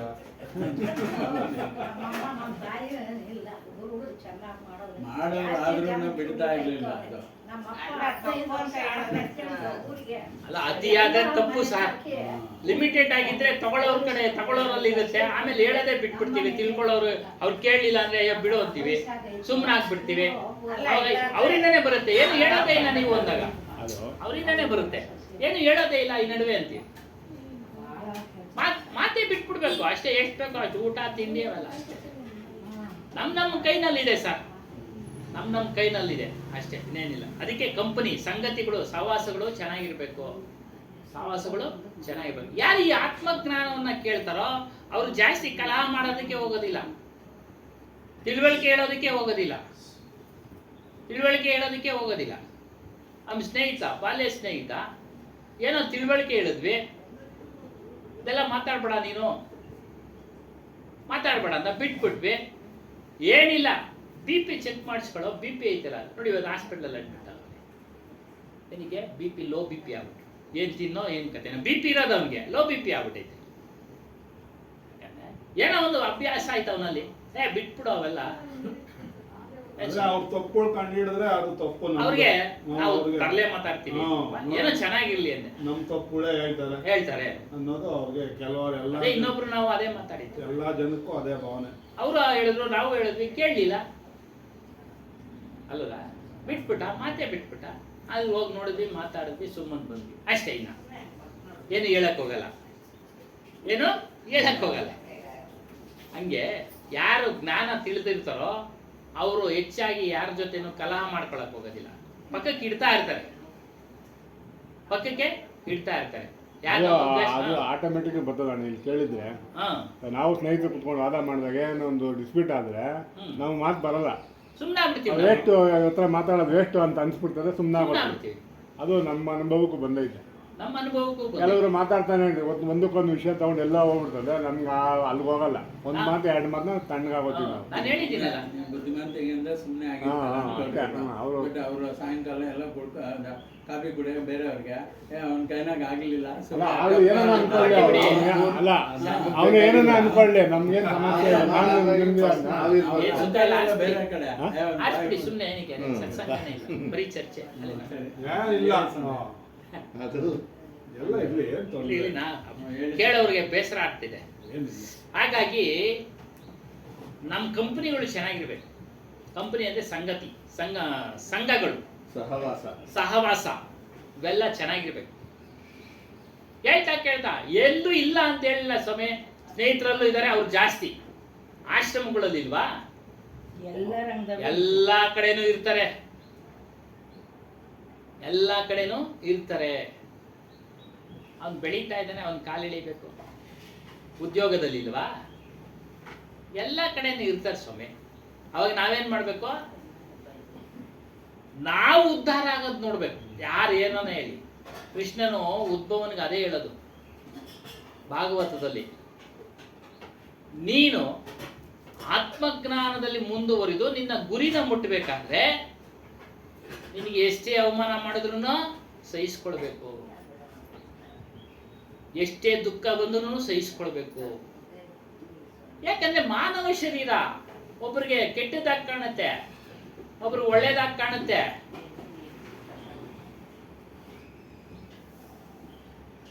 ನಾವು ಹತ್ತಿರದಿಂದ ನೋಡ್ತಾ ಇದೀವಿ ಸಾಧುಗಳನ್ನ, ಸಂತರನ್ನ. ಅರ್ಥ ಆಯ್ತಾ? ಎಲ್ಲಾರು ಕೆಲವರಲ್ಲಿ ಇದ್ದೇ ಇದೆ, ಕೆಲವರಲ್ಲಿ ಇದೆ, ನನ್ನಲ್ಲೂ ಇದೆ ಅಂತಾನೆ ತಿಳ್ಕೊಳ್ಳಿ, ತಪ್ಪೇನಿಲ್ಲ. ಸಮಯ ಸಂದರ್ಭದಲ್ಲಿ ಅದು ಕೆಲಸ ಮಾಡುತ್ತೆ. ದುಃಖ ಸುಖಂ ಧೀರಂ ಸೋಮೃತತ್ವಾಯ ಕಲ್ಪತೆ. ಏನ್ ಸಮಯ ಸಂದರ್ಭದಲ್ಲಿ ಅದು ಕೆಲಸ ಮಾಡುತ್ತೆ. ಹಾಗೆ ಆಗಿ ನಾವೇನ್ ಮಾಡ್ಬೇಕು? ಅದನ್ನ ಕಳೀತಾ ಇರ್ಬೇಕು. ಮನುಷ್ಯ ಅಂದ್ಮೇಲೆ ಬಂದೇ ಬರುತ್ತೆ, ಮತ್ಸರ ಬಂದೇ ಬರುತ್ತೆ, ಅಸೂಯೆ ಬಂದೇ ಬರುತ್ತೆ, ಮೋಹ ಬಂದೇ ಬರುತ್ತೆ, ಬಯಕೆ ಬಂದೇ ಬರುತ್ತೆ. ಜ್ಞಾನ ತಿಳಿದ ಮೇಲೆ ಅವೆಲ್ಲ ನಿಯಂತ್ರಣ ಮಾಡಬೇಕು. ಹೋಗಿ ಅದರಲ್ಲೇ ಸೇರ್ಕೊಳ್ಳೋದಿಲ್ಲ. ಅದರಲ್ಲೇ ಸೇರ್ಕೊಂಡ್ರೆ ಬಂಧನ. ಅದರಲ್ಲೇ ಹೋಗಿ ಸೇರ್ಕೊಂಡ್ರೆ ಮತ್ತೆ ಇದೆಲ್ಲ ಕೇಳಿನೂ ಸಹ ನಾವು ಅದ್ರಲ್ಲಿ ಹೋಗಿ ಸೇರ್ಕೊಂಡ್ರೆ ಬಂಧನ, ಪ್ರಯೋಜನ ಇಲ್ಲ. ಅದೇ ಪ್ರಯೋಜನ ಕೊಡುತ್ತೆ, ಇಲ್ಲ ಅಂತ ಇಲ್ಲ. ಈ ತಕ್ಷಣ ಕೊಡ್ಲಿಲ್ಲ ಅಂದ್ರು ಮುಂದಿನ ದಿನಗಳಲ್ಲಿ ಕೊಡುತ್ತೆ. ಯಾವುದೇ ಕಾರಣಕ್ಕೂ ಪ್ರಯೋಜನ ಕೊಡದೇ ಇರೋದಿಲ್ಲ. ವಿದ್ಯೆ ಕೊಟ್ಟೇ ಕೊಡುತ್ತೆ. ನೀವು ಕೇಳಿರ್ತಕ್ಕಂಥ ಅವ್ರು ಹೇಳ್ದಂಗೆ ಕೊಟ್ಟೇ ಕೊಡುತ್ತೆ. ನಾವು ಮೊದಲು ಇವಾಗ ಹೇಳ್ತಾ ಇರೋದು ಅದೇನೆ, ಮಾಂಸಾಹಾರ ಬಿಡಿ, ಮಾಂಸ ಆಹಾರ ಬಿಡಿ, ಧೂಮಪಾನ ಬಿಡಿ, ಮದ್ಯಪಾನ ಬಿಡಿ, ಬೇರೆ ದುಶ್ಚಟಗಳು. ಗೊತ್ತು, ನೀವು ವಾಟ್ಸಪ್ ನೋಡ್ತಾ ಇರ್ತೀವಿ ನಾವು ಆಗಾಗ್ಗೆ. ಆಹಾರದಲ್ಲಿ ಎಷ್ಟು ಕಲಬೆರಕೆ ಇವತ್ತೊಂದು ದಿವಸ. ಸಸ್ಯಾಹಾರದಲ್ಲೂ ಇದೆ, ಮಾಂಸಾಹಾರದಲ್ಲೂ ಇದೆ. ಆದ್ರೆ ಬೇಗ ಮನುಷ್ಯ ರೋಗಕ್ಕೆ ತುತ್ತಾಗ್ತಾ ಇರೋದು ಸಸ್ಯಾಹಾರದಿಂದ ತುತ್ತಾಗ್ತಾ ಇಲ್ಲ. ಮಾಂಸಾಹಾರ ಸೇವನೆ ಮಾಡಿ ಇವತ್ತು ತುತ್ತಾಗ್ತಾ ಇದ್ದಾರೆ. ಬೇಗ ಕಾಯಿಲೆ ಕಸಾಲೆಗಳಿಗೆ ಬೀಳ್ತಾ ಇದ್ದಾನೆ. ಯಾರು ಅದನ್ನ ಹೇಳ್ತಾ ಇಲ್ಲ, ವೈದ್ಯರುಗಳು ಹೇಳ್ತಾ ಇದ್ದಾರೆ. ಅದು ಕಠಿಣ ಕರ್ಮ ಆಗ್ಬಿಡುತ್ತೆ. ತರಕಾರಿ ಅಂಗಡಿಗಿಂತ ಮಾಂಸ ಚಿಕನ್ ಅಂಗಡಿಗಳು ಜಾಸ್ತಿ ಆಗಿದಾವೆ. ಅವು ದುಃಖ ಅನುಭವಿಸ್ತಾ ಇದಾರೆ. ಅದನ್ನು ಯಾರಿಗೂ ರುಚಿಗೆ ಬಿದ್ದುಬಿಟ್ಟಿದ್ದಾರೆ. ರುಚಿ ವಿಷಯಕ್ಕೆ, ಅದಕ್ಕೆ ಹೇಳಿದ್ದು, ರುಚಿ ವಿಷಯಕ್ಕೆ ಬಿದ್ದುಬಿಟ್ಟಿದ್ದಾರೆ. ನಮ್ಮ ಕಾಲೇಜ್ ರೋಡ್ನಾಗೆ ಒಂದು ತರಕಾರಿ ಅಂಗಡಿ ಇಲ್ಲನ, ಒಂದು 50 ಮಾಂಸದ ಅಂಗಡಿ. ಅರ್ಥ ಆಯ್ತಾ? ಹಾಗೆ ಅದನ್ನು ಬಿಡಬೇಕು. ಯಾಕೆ ಕಬೀರ್ ಸಾಹೇಬರು ಪೋಷಣೆ ಮಾಡಿದ ಮುಸ್ಲಿಂ ಕುಟುಂಬ ಆದ್ರೂ ಯಾಕೆ ಅವರು ಮಾಂಸಾಹಾರನ ವಿರೋಧ ಮಾಡಿದ್ರು? ಆತ್ಮಜ್ಞಾನಕ್ಕೆ ವಿರೋಧ. ಅದು ಮೊದಲನೇದು. ಅದನ್ನೇ ನಾವು ಮಾಡ್ತಾ ಇಲ್ಲ. ಇನ್ನೆಲ್ಲ ಆಗ್ಬೇಕು ಅಂದ್ರೆ ನಮ್ಗೆ ಸಾಧ್ಯನಾ? ನಾವು ಜ್ಞಾನ ಮಾರ್ಗದಲ್ಲಿ ಮುಂದುವರಿಕೆ ಸಾಧ್ಯನಾ? ಒಬ್ಬರಿಗೆಲ್ಲ ಹೇಳ್ತಾ ಇರೋದು, ಎಲ್ರಿಗೂ ಜ್ಞಾನ ನಮ್ಮ ಮನಸ್ಸಿನಲ್ಲಿ ಸೇರ್ಬೇಕಾದ್ರೆ ಗುರುವಿಗೆ ಸಮರ್ಪಣೆ ಮಾಡ್ಕೊಳ್ಬೇಕು. ಗುರುವಿಗೆ ತನು ಮನಧನ ಸಮರ್ಪಣೆ ಮಾಡ್ಕೊಳ್ಬೇಕು. ಅಂದ್ರೆ ಆಸ್ತಿ ಎಲ್ಲ ಕೊಡು ಅಂತ ಹೇಳ್ತಾ ಇಲ್ಲ, ಆಸ್ತಿ ಎಲ್ಲ ಕೊಡು ಅಂತ ಹೇಳ್ತಾ ಇಲ್ಲ. ನಮ್ಮ ಮನಸ್ಪೂರ್ವಕವಾಗಿ ಸಮರ್ಪಣೆ ಮಾಡ್ಕೊಳ್ಳೋದು. ದನಿ ಧರ್ಮದಾಸರು ಇಲ್ಲಿಗೆ 600 ವರ್ಷಗಳ ಹಿಂದೆ 56 ಕೋಟಿ ಅವರು ಆಸ್ತಿ. ಎಷ್ಟು ಇವಾಗ ಲೆಕ್ಕ ಹಾಕೊಳ್ಳಿ ಸ್ವಾಮಿ. ಇನ್ನು 600 ವರ್ಷಗಳಿಂದ 56 ಕೋಟಿ ಅವರು ಅದನ್ನ ಸಮರ್ಪಣೆ ಮಾಡ್ಬಿಟ್ರು ಕಬೀರ್ ಸಾಹೇಬ್ರಿಗೆ ಜ್ಞಾನ ತಿಳಿಸಿದಕ್ಕೆ. ಸ್ವರೂಪದ ಜ್ಞಾನ ತಿಳಿಸಿದಕ್ಕೆ, ಸತ್ಯನಾಮ ಎಂಬ ಹೆಸರಿನಲ್ಲಿ ನಿಂದ ಇದೇ ಸ್ವರೂಪ ಅಂತ ತಿಳಿಸಿದಕ್ಕೆ ತಗೊಳ್ಳಿಲ್ಲ. ನೀನು ವ್ಯವಹಾರ ಮಾಡಪ್ಪ. ನೀನು ಇದನ್ನೇ ಜ್ಞಾನ ಪ್ರಚಾರಕ್ಕೆ ಉಪಯೋಗಿಸು. ನೋಡಿ, ಅವರು ಈಗಲೂ ಮಾಡ್ತಾರೆ. ಧಾಮಕೇಡ್ನಲ್ಲಿ ದೊಡ್ಡ ಆಶ್ರಮ ಕಟ್ಟು, ಆ ಊರಿನಲ್ಲಿ ಹಾಸ್ಪಿಟ್ಲ್ಗಳೆಲ್ಲ ಕಟ್ಟಿ ಸಾವಿರಾರು ಮಂದಿ ಸೇರ್ತಾರೆ ಫಂಕ್ಷನ್ಗಳಿಗೆ. ಮೊನ್ನೆ ಒಬ್ಬ 20 ವರ್ಷದ ಹುಡುಗನ್ನ ವಂಶ ಪಾರಂಪರೆ ಪೀಠಾಧಿಕಾರಿ ಮಾಡಿದ್ರು. ಪೂರಣ್ ಸಾಹೇಬ್ರು ಜ್ಞಾಪಕ ಇಲ್ಲಿ ನಮ್ಮ ಪೂರಣ್ ಸಾಹೇಬ್ರು ಅಲ್ಲಿಂದಾನೇ ಬಂದಿರೋದು. ಧನಿ ಧರ್ಮದಾಸ್ ಪರಂಪರೆ ಅವರು. ಇವರೊಂದು ಆಶ್ರಮ ಮಾಡಿದ್ರು. ಯಾವ ಸ್ವಾಮಿ? ಧಾಮಕೇಡ್ ಅಂತ ಛತ್ತೀಸ್ಗಢ್ನಲ್ಲಿದೆ. ಉತ್ತರ ಭಾರತದವರೇ ಇಷ್ಟು ಹೇಳ್ತಾವ್ರೆ ಇವತ್ತೊಂದು ದಿವಸ. ಯಾಕೆ ಕಿತ್ಲಾಡ್ತಾವ್ರೆ ಇವರೆಲ್ಲ ಅಂತ? ಯಾಕೆ ಈ ಧಾಮಕೇಡ್ನವರು ಸಂತರು ಕೆಲವರು, ಮತ್ತೆ ಬುರಾನ್ಪುರದ ಕೆಲವು ಸಂತರು ಸರಿ ಇಲ್ಲ ಅನ್ನೋದು, ಅವ್ರದ್ದು ಸರಿ ಇಲ್ಲ, ಇವ್ರದ್ದು ಸರಿ ಇಲ್ಲ ಅನ್ನೋದು ಉತ್ತರ ಭಾರತದವರು ಹೇಳ್ತಾರೆ. ಯಾಕೆ ಕಿತ್ಲಾಡ್ತಾವ್ರೆ ಇವರೆಲ್ಲ ಜ್ಞಾನದಲ್ಲಿ ಇದ್ದು ಅಂತ? ನೀವೇ ಹೇಳಿ. ಅವರೇ ಹೇಳ್ತಾವ್ರೆ, ಕೇಳ್ತಾ ಇರ್ತೀವಿ ನಾವು. ಯಾಕೆ ಕಿತ್ಲಾಡ್ತಾವ್ರೆ? ಕಬೀರ್ ಜ್ಞಾನ ತೆಗೆದುಕೊಂಡು ಅದ್ರ ಬಗ್ಗೆ ಮುಂದುವರಿಯೋದಲ್ಲ. ಇವ್ರ ಪೂಜೆನ ಅವ್ರು ಒಪ್ಪೋದಿಲ್ಲ, ಅವ್ರ ಪೂಜೆನ ಇವ್ರು ಒಪ್ಪೋದಿಲ್ಲ. ನಮ್ಮ ಪದ್ಧತಿ ನಮ್ಮ ಪರಂಪರೆ, ನಿಮ್ಮ ಪದ್ಧತಿ ನಿಮ್ಮ ಪರಂಪರೆ, ಎರಡನ್ನೂ ಬಿಡಿ. ಜ್ಞಾನ ಮಾರ್ಗದಲ್ಲಿ ನಡೀರಿ, ಮಾಡ್ಕೊಳ್ಳಿ ನಿಮ್ಮ ಪಾಡ್ಗೆ. ಯಾಕೆ ಅದು ಸರಿ ಇಲ್ಲ, ಇದು ಸರಿ ಇಲ್ಲ ಅಂತ ಹೇಳ್ತೀರಾ? ಇದು ನೋಡ್ರಿ ಅಲ್ಲಿ ಅದೇ ಗುರು ಪಶು. ಅದೇ ಹೇಳಿ, ನಮ್ಮ ಗುರುವಿನಿಂದ ತೆಗೆದುಕೊಂಡ್ರೆ ಮಾತ್ರ ಮೋಕ್ಷ ಅಲ್ಲ, ಆ ಗುರುಗಳಿಂದ ತಗೊಂಡ್ರೆ ಮೋಕ್ಷ ಇಲ್ಲ. ಇದನ್ನೆಲ್ಲ ಇವತ್ತೊಂದು ದಿವಸ ಮಾತುಕತೆಗಳು ಬರ್ತಾ ಇದೆ. ಜ್ಞಾನ ತಗೊಳ್ಳಿ ಅಂತ ನಾವ್ ಹೇಳ್ತಾ ಇರೋದು. ನಿಮ್ದು ನಿಮ್ ತರನೇ ಇರಿ, ನಮ್ದು ನಮ್ ತರನೇ ಇರ್ಲಿ. ಕಬೀರ್ ಜ್ಞಾನ ತೆಗೆದುಕೊಳ್ಳಿ. ಅಲ್ಲ, ಅಹಂ ಬಂತು ಸ್ವಾಮಿ, ಅಹಂ ಬಂತು. ಇದೇ ಸಂತೋಷ್ ಸಾಹೇಬ್ರನ್ನ ನಾನು ಕೇಳಿದೆ, ಅಲ್ಲಿ ಪ್ರಶ್ನೆಗಳು ಬಂದ್ಬಿಡ್ತು, ಚರ್ಚೆ. ಅವ್ರು ಒಂದೇ ಮಾತು ಹೇಳಿದ್ರು, ಎಲ್ಲ ಅವರವರ ಅಹಂ ಬಂದ್ಬಿಟ್ರು. ಒಂದೇ ಮಾತು, ಅಹಂನಿಂದ ಮಾತಾಡ್ತಾ ಇದ್ದಾರೆ, ಜ್ಞಾನದ ಬಗ್ಗೆ ಅಲ್ಲಿ ಏನು ಮಾತಾಡ್ತಾ ಇಲ್ಲ ಅಂತ. ಜ್ಞಾನದ ಬಗ್ಗೆ ಏನು ಮಾತನಾಡ್ತಾ ಇಲ್ಲ, ಶಬ್ದಗಳ ಬಗ್ಗೆ ಚರ್ಚೆ ಮಾಡ್ತಾ ಇದ್ದಾರೆ. ನನ್ನ ಶಬ್ದ ದೊಡ್ಡದು, ನನ್ನ ಶಬ್ದ ದೊಡ್ಡದು. ಎಲ್ಲಿ ಸ್ವಾಮಿ ಸಾಧು ಸಂತರು ಇವರೆಲ್ಲ? ಜ್ಞಾನ ತೆಗೆದುಕೊಳ್ಬೇಕು, ನಮ್ದೇ ಪರಂಪರೆ, ಅವ್ರ ಪಾಡ್ಗೆ ಅವ್ರು ಮಾಡ್ಕೊಳ್ಳಿ ಬಿಡಿ. ಅವ್ರ ಪರಂಪರೆ ಅವ್ರ ಪಾಡ್ಗೆ ಅವ್ರು ಮಾಡ್ಕೊಳ್ಳಿ ಬಿಡಿ. ಇಲ್ಲೇನ್ ಬರ್ತಾ ಇದೆ? ಕಬೀರ್ ವಿಚಾರ ಬರ್ತಾ ಇದೆ. ಪಂಚ ವಿಷಯಗಳನ್ನ ನಿರೋಧ ಮಾಡಿ ಅಂತ ಬರ್ತಾ ಇದೆ. ಕಾಮ ಕ್ರೋಧ ಲೋಭ ಮೋಹ ಮದ ಮತ್ಸರಗಳನ್ನ ದೂರ ಮಾಡಿ ಅಂತ ಬರ್ತಾ ಇದೆ. ವೈರಾಗ್ಯ ಧಾರಣೆ ಮಾಡಿ ಅಂತ ಬರ್ತಾ ಇದೆ. ಸ್ಥೂಲ ದೇಹ, ಸೂಕ್ಷ್ಮ ದೇಹ, ಆತ್ಮ, ಇವುಗಳ ವಿಚಾರ ಬರ್ತಾ ಇದೆ. ಇವುಗಳ ಬಗ್ಗೆ ವಿಚಾರ ಮಾಡಿ, ಇವುಗಳ ಬಗ್ಗೆ ವಿಚಾರ ಮಾಡಿ. ಭಕ್ತಿ ಮಾಡಿ, ಗುರು ಭಕ್ತಿ. ನೀನ್ ಯಾವ ರೀತಿಯಾನ ಮಾಡಿ, ಯಾವ ರೀತಿಯಾದ್ರೂ ಮಾಡಿ, ಅದು ನಿನಗೆ ಸಂಬಂಧಪಟ್ಟಿದ್ದು, ಅದಕ್ಕೆ ನಿನಗೆ ಸಂಬಂಧಪಟ್ಟಿದ್ದು. ಉಳ್ಳವನು ಶಿವಾಲಯ ಮಾಡುವರಯ್ಯ. ಕೆಲವರು ಇರೋರು ದೊಡ್ಡದಾಗಿ ಮಾಡ್ತಾರೆ ಗುರುಭಕ್ತಿನ. ದೊಡ್ಡ ದೊಡ್ಡ ಹಾರ ತುರಾಯಿಗಳನ್ನ ಹಾಕ್ತಾರೆ, ದೊಡ್ಡ ದೊಡ್ಡ ಕಾಣಿಕೆಗಳನ್ನ ಕೊಡ್ತಾರೆ. ನಾನೇನು ಮಾಡಲ್ಲಯ್ಯ. ಆಮೇಲೆ ಅದೇ ಹೇಳಿದ ಜ್ಞಾಪಕ ಬಂತು, ಆಷಾಢ ಪೌರ್ಣಿಮೆ ಗುರು ಪೌರ್ಣಿಮೆ ಪ್ರಯುಕ್ತ 27ನೇ ತಾರೀಕು ಇಟ್ಕೊಳ್ಳೋಣ ಅನ್ಕೊಂಡಿದ್ದೀವಿ. ಈ ತಿಂಗಳು 27. 27 ಯಾವತ್ತು? ಸೋಮವಾರ. ಸೋಮವಾರ, ಮಂಗಳವಾರ ಬುಧವಾರನ ಪೌರ್ಣಮಿ. ಬುಧವಾರ, ಸೋಮವಾರ 27ಕ್ಕೆ ಮಾಡ್ಬಿಡೋಣ. ಮಾಡಿ ಮಾಡಿ, ಒಳ್ಳೇದು ಮಾಡ್ಬಿಡ್ರಿ. ಹಾಗಾಗಿ ನಾವು ಏನ್ ಮಾಡಬೇಕು? ಜ್ಞಾನದ ಕಡೆ ನಮ್ಮ ಗಮನ ಕೊಡಬೇಕು. ಜ್ಞಾನದ ಕಡೆ ನಮ್ಮ ಗಮನವನ್ನ ಕೊಡಬೇಕು. ಅವ್ರವ್ರ ಪರಂಪರೆ ಅವ್ರು ಏನಾದ್ರು ಮಾಡ್ಕೊಳ್ಳಿ.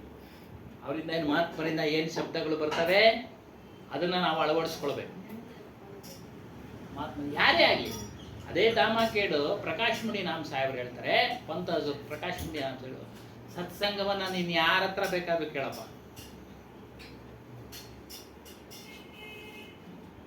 ಯಾರ ಹತ್ರ ಹೋಗಬೇಕಾದ್ರೂ ಕೇಳೋ. ಆದ್ರೆ ನಿನ್ನ ಗುರುಗಳಿಗೆ ನೀನು ಪ್ರಾಮಾಣಿಕತೆಯಿಂದ ಇರೋ, ನಿಷ್ಠೆಯಿಂದ ಇರೋ.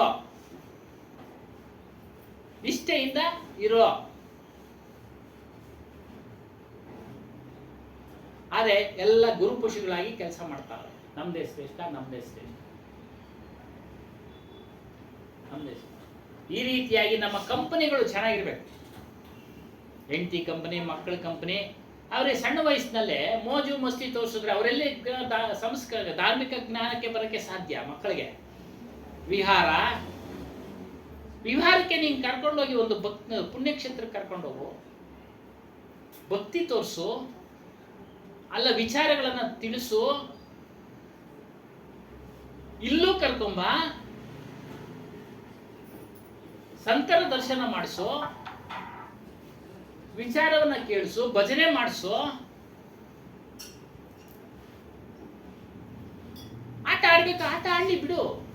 ಬಾಲ್ಯದಲ್ಲಿ ಆಟ ಆಡೋಕ್ಕೆ ಖುಷಿ ಅವ್ರಿಗೆ. ಬೆಳೀತಾ ಬೆಳೀತಾ ಅವರಿಗೆ ಒಂದೊಂದೇ ಸಂಸ್ಕಾರನ ನಾವು ಕಲಿಸ್ಬೇಕು ತಂದೆ ತಾಯಿ. ಮುಂದೊಂದು ದಿನ ಅವರಿಗೆ ಅದು ಒಳ್ಳೆ ರಿಸಲ್ಟ್ ಕೊಡುತ್ತೆ. ಕೇಳೋದಿಲ್ಲ, ನಾವು ಪದೇ ಪದೇ ಹೇಳ್ತಾ ಇರ್ಬೇಕು, ಪದೇ ಪದೇ ಹೇಳ್ತಾ ಇರ್ಬೇಕು, ಮಾಡಮ್ಮ ಮಾಡಮ್ಮ ಮಾಡಮ್ಮ. ಅವ್ರು ಬಲವಾದ್ರೂ ಮಾಡ್ತಾ ಇದ್ರು ಒಂದಿನ ಫಲ. ಅದಕ್ಕೆ ನಮ್ಗೆ ಕಂಪನಿಗಳು ಇದನ್ನ ಯಾರು ಗೆಲ್ತಾರೆ? ಯಾರು ಗೆಲ್ತಾರೋ ಅವನೇ ಶೂರ. ಏನೋ ಈ ಕೆಟ್ಟ ಸವಾಸಗಳಿಂದ ದೂರ ಇರೋದು, ವಿಷಯ ಸುಖಗಳನ್ನ ದೂರ ಮಾಡೋದು, ಅರಿಷಡ್ ವರ್ಗಗಳನ್ನ ದೂರ ಮಾಡೋದು, ಅವನೇ ಶೂರವೀರ.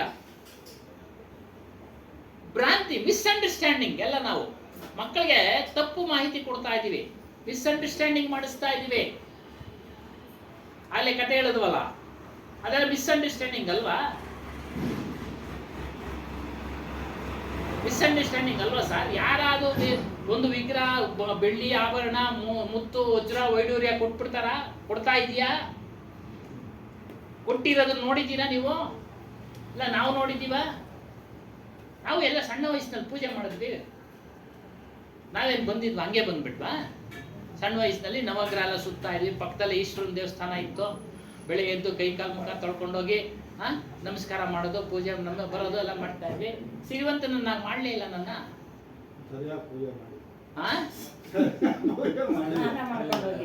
ಸ್ನಾನ ಮಾಡೋದಲ್ಲ, ಮಡಿನೇ ಬೇಕಾಗಿಲ್ಲ ಅಂತಾರೆ. ಅದ್ರ ಬಗ್ಗೆನೂ ಹೇಳ್ತೀನಿ. ಸ್ನಾನಕ್ಕೆ ಇಲ್ಲ ನೀರಲ್ಲಿ. ಅಲ್ಲ, ಬಾಲ್ಯದಲ್ಲಿ ಎಂತ ಮಡಿ ಸ್ವಾಮಿ ನೀವು? ಎಂತ ಪೂಜೆ? ಒಂದ್ ನಮಸ್ಕಾರ ಹಾಕಿದ್ರೆ ಸ್ವೀಕಾರ ಮಾಡ್ತಾನೆ ಅಂತ ಕಥೆಗಳು ಹೇಳ್ತೀರಾ? ನೀವ್ ಹೇಳಿದ್ದಕ್ಕೆ ಬಾಲ್ಯದಲ್ಲಿ ಅವನು ಮುಗ್ಧ ಮನಸ್ಸು ಅವನಿಗೆ. ಇವಾಗ ಅದೇ ಬಾಲ್ಯದಲ್ಲಿ ಭಕ್ತಿ ತೋರಿಸ್ರಿ ಅಂತಿರಲ್ಲ, ಇವಾಗ ಇದು ಸಮಸ್ಯೆನ ಅಂತ ಹೇಳ್ತಾ ಇದ್ದೀನಿ. ಎರಡೂನು ಅಲ್ಲೂ ಕರ್ಕೊಂಬನ್ನಿ, ಇಲ್ಲೂ ಕರ್ಕೊಂಬನ್ನಿ. ಯಾಕಂದ್ರೆ ಗೊತ್ತಾಗ್ಬೇಕು ಅವ್ರಿಗೆ ವ್ಯವಹಾರ ಇದರಲ್ಲೇನು ಅದರಲ್ಲೇನು ಅಂತ ಕೇಳ್ತಾ ಕೇಳ್ತಾ ಗೊತ್ತಾಗ್ಬೇಕು. ಪ್ರಶ್ನೆಗಳು ಮಾಡ್ಬೇಕು ಅವ್ರು. ನೇರವಾಗಿ ಇಲ್ಲೇ ಕರ್ಕೊಂಬನ್ನಿ. ಅಲ್ಲೇನೋ ಸಮಾಜ ಎಲ್ಲ ಹಂಗಿರೋದ್ರಿಂದ ಕರ್ಕೊಂಡೋದ್ರೆ ಕಷ್ಟ. ಇಲ್ಲೇ ಹೇಳ್ತಾ ಇರ್ಬೇಕು, ಅದು ಸಮಸ್ಯೆ ಅಂತ ಗೊಂದಲ ಆಗ್ತದೆ. ತಿರ್ಗಾ ಜನಸಾಮಾನ್ಯ ಗುಡಿಗೋಸ್ಕರ ಸತ್ತಿದ್ದಕ್ಕೆ ಗುರುಗಳಾಗಿರೋದು ಗೊತ್ತೇನು ನಿಮ್ಗೆ? ಅಲ್ಲೊಂದು ಮಾತು ಹೇಳಿದ್ರು ಗೊತ್ತಾ? ಅವಲೇ ಪ್ರಪ್ರಥಮವಾಗಿ ಏನ್ ಮಾತು ಹೇಳಿದ್ರು ಸುಮಾರು? ನೀತಿ, ಮೊಟ್ಟ ಮೊದಲ ನೀತಿ. ನಮ್ಗೆ ಎಲ್ಲಿಂದ ಬಂತು ನೀತಿ? ರಾಮಾಯಣ ಮಹಾಭಾರತ ಕೇಳಿದ್ದರಿಂದ ನಾವು ನೀತಿ ಗೊತ್ತಾಯ್ತು. ಓ, ನಾವು ಒಳ್ಳೆ ಮಾರ್ಗದಲ್ಲಿ ನಡಿಬೇಕಪ್ಪ, ಕೆಟ್ಟ ತೊಂದರೆ ಮಾಡಬಾರದು. ನೋಡಿ, ಅಲ್ಲಿಂದನೇ ಪ್ರಾರಂಭ. ಅದೇ ಬೇಸಿಕ್. ಏಕಾಏಕಿ ಇಲ್ಲಿ ಕರ್ಕೊಂಡ್ಬಂದ್ರೆ ಕೆಲವ್ರಿಗೆ ಅರ್ಥ ಆಗೋದಿಲ್ಲ ಸರ್. ಕೆಲವರಿಗೆ, ದೊಡ್ಡವ್ರಿಗೆ ಅರ್ಥ ಆಗಲ್ಲ. ನೀವ್ ಎಷ್ಟು ಹೇಳಿದ್ರು ನಿಮ್ ಸ್ನೇಹಿತರಿಗೆ ಅರ್ಥ ಆಗಲ್ಲ ಅಂತ ಹೇಳ್ತಾ ಇರ್ತೀರಾ. ಎರಡು ವಿಷಯ ಇದೆ ತಾನೇ, ಒಂದು ಸರಿ ಒಂದು ತಪ್ಪು ಅಂತ ಗೊತ್ತಾಗೋದು. ಒಂದೇ ವಿಷಯ ಆದ್ರೆ ಅದೇ ಸರಿ ಅನ್ಕೊಂಡೇ ಇರ್ತೀವಲ್ಲ. ಒಂದೇ ವಿಷಯ ಕೇಳ್ತಾ ನಾವು ಅದೇ ಸರಿ ಅನ್ಕೊಂಡೆ, ಇನ್ನೊಂದು ವಿಷಯ ಬಂದಾಗ ತಾನೆ ಆ ಸರಿನೇ ಈ ಸರಿ ನಾನು ತೂಕ ಮತ್ತೆ ಹಂಗೆ ನೀತಿ ಎಲ್ಲಿ ಪ್ರಾರಂಭ ಆಯ್ತು? ರಾಮಾಯಣದಲ್ಲಿ, ಮಹಾಭಾರತದಲ್ಲಿ. ವೈರಾಗ್ಯ ಸಣ್ಣ ಹುಡುಗನ್ಗೆ ಹೇಳ್ಬಿಟ್ರೆ ಎಲ್ಲಿ ಗೊತ್ತಾಗುತ್ತೆ ಸರ್? ಆದರೆ ಏನ್ ಸಂಸ್ಕಾರ ಕಲಿಸ್ಬೇಕು ಗೊತ್ತಾ ನೀವು?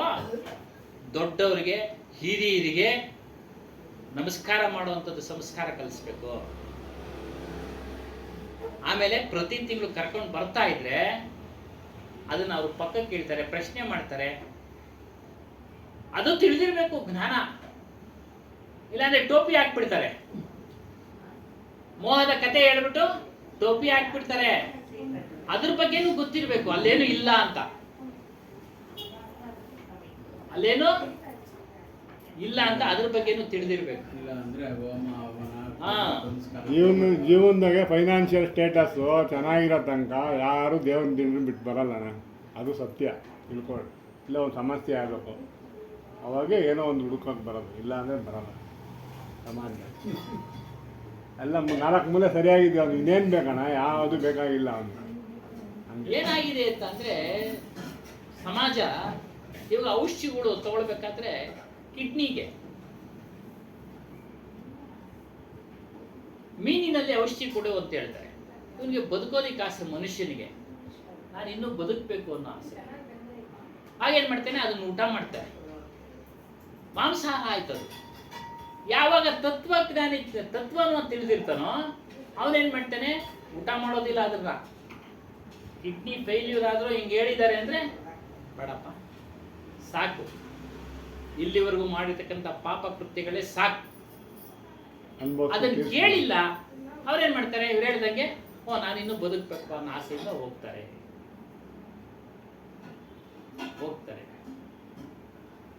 ಆ ಆಸೆ ಬಿಡಬೇಕು, ಅದನ್ನೇ ಹೇಳಿದ್ದು, ಅದೇ ಬಂಧನ. ವಾಸನೆಗಳೇ ಬಂದ, ವಾಸನೆಗಳಂದ್ರೆ ಆಸೆ, ಏನು ಇಲ್ಲ ಸೊಮ್ಮೆ, ಎಲ್ಲ ರಹಸ್ಯ ಪದಗಳು, ಆಸೆ ಇಟ್ಕೊಂಡಿರೋದು. ಅದಕ್ಕೇನೆ ಬುದ್ಧ ಹೇಳಿದ್ರು, ಮೊದಲು ಆಸೆನ್ ಬಿಡಪ್ಪ ನೀನು ಅಂತ. ಮೊದಲು ಆಸೆನ್ ಬಿಡು, ಎಲ್ಲಾದ್ರೂ ಆಸೆಯನ್ನು ಸ್ವಲ್ಪ ಸ್ವಲ್ಪ ಬಿಡ್ಬೇಕು. ಬಿಡ್ತಾ ಬಿಡ್ತಾ ಬಿಡ್ತಾ ಶೂನ್ಯ ಆಗ್ಬಿಡುತ್ತೆ. ಆಗ ನೆಪ ಮಾತ್ರಕ್ಕೆ ಜೀವನ ಮಾಡ್ತಾ ಇರ್ತಾನೆ.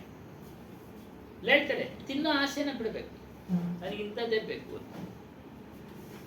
ಭೋಜನದ ಆಸೆ, ವಸ್ತ್ರದ ಆಸೆ, ಇಂಥ ಬಟ್ಟೆನೇ ಹಾಕ್ಬೇಕು ನಾನು, ಅದರ ಆಸೆ ಬಿಡಬೇಕು.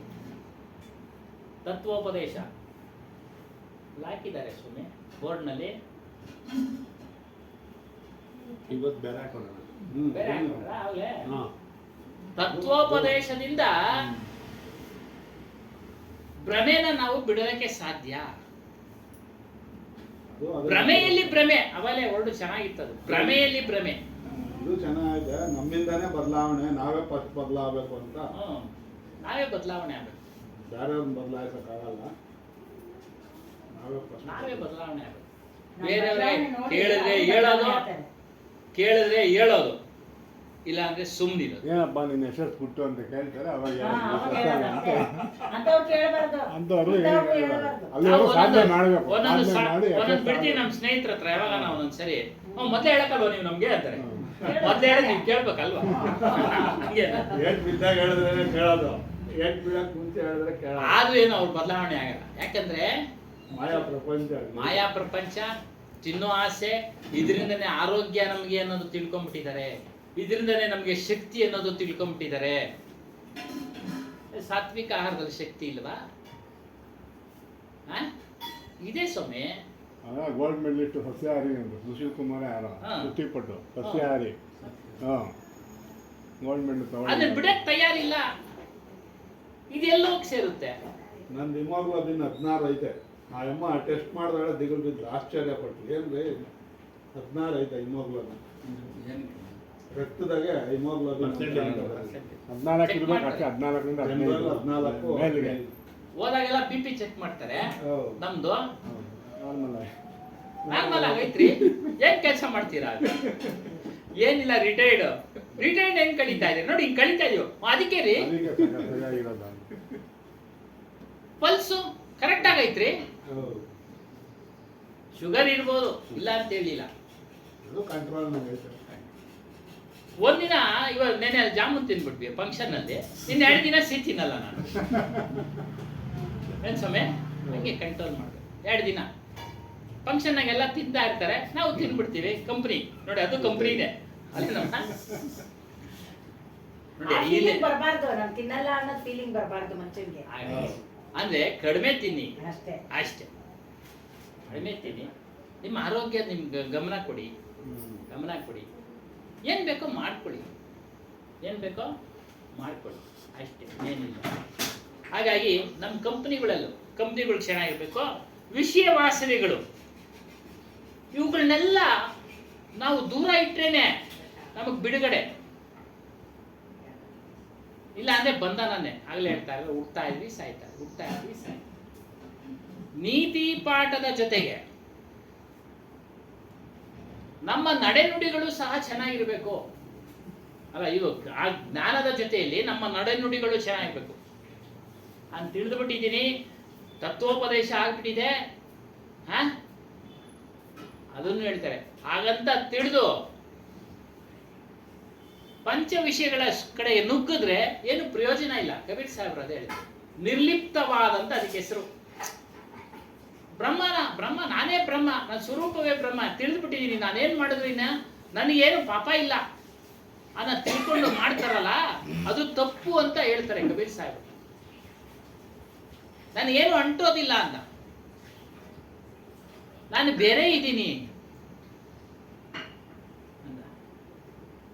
ಹೀಗಾಗಿ ಇವನ್ನೆಲ್ಲ ವಿಚಾರ ಮಾಡಬೇಕು. ಪ್ರಾಣಿ ಪದಾರ್ಥಗಳ ಗರಂ ಬಜಾರ್, ಕುಸ್ಸಂಗ್ ಮನುಷ್ಯ, ಅವಿವೇಕ್ ಈ ಕಡೆ ಹೋಗ್ತಾ ಇದ್ದಾನೆ, ಕುಸ್ಸಂಗದ ಕಡೆ ಹೋಗ್ತಾ ಇದ್ದಾನೆ, ಅವಿವೇಕದ ಕಡೆ ಹೋಗ್ತಾ ಇದ್ದಾನೆ,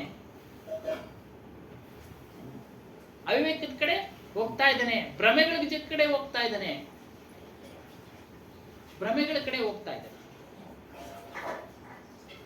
ಇದರಿಂದ ಮನುಷ್ಯನ ಮನಸ್ಸು ಸದೈವ ಮಲಿನ. ನೋಡಿ, ಹೊರಗಡೆಯಿಂದ ಕೆಡ್ತಾ ಇದ್ದಾನೆ, ಇನ್ನು ಒಳಗಡೆಯಿಂದ ಕೆಡ್ತಾ ಇದ್ದಾನೆ. ಹೊರಗಡೆ ಬಿಟ್ಟ ಎಲ್ಲ, ಆದ್ರೆ ಒಳಗಡೆ ಅದರ ಚಿಂತನೆ ತುಂಬಿಕೊಂಡಿದ್ದಾನೆ. ತಿನ್ನೋ ಚಿಂತನೆ, ನೋಡೋ ಚಿಂತನೆ, ಕೇಳೋ ಚಿಂತನೆ ಬಿಟ್ಟ ಒಳಗಡೆ. ಇವತ್ತು ಸಿನಿಮಾಗೆ ಹೋಗಲ್ಲ ಹೇಳಿದ್ದೀನಿ.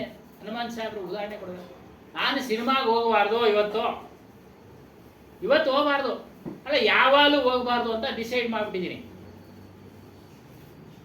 ರಾಜ್ಕುಮಾರ್ ಒಂದು ಹೊಸ ಸಿನಿಮಾ ಬಂದೈತೆ ಅಂತ ವಿಷಯ ಕೇಳ್ಬಿಡ್ತೇನೆ.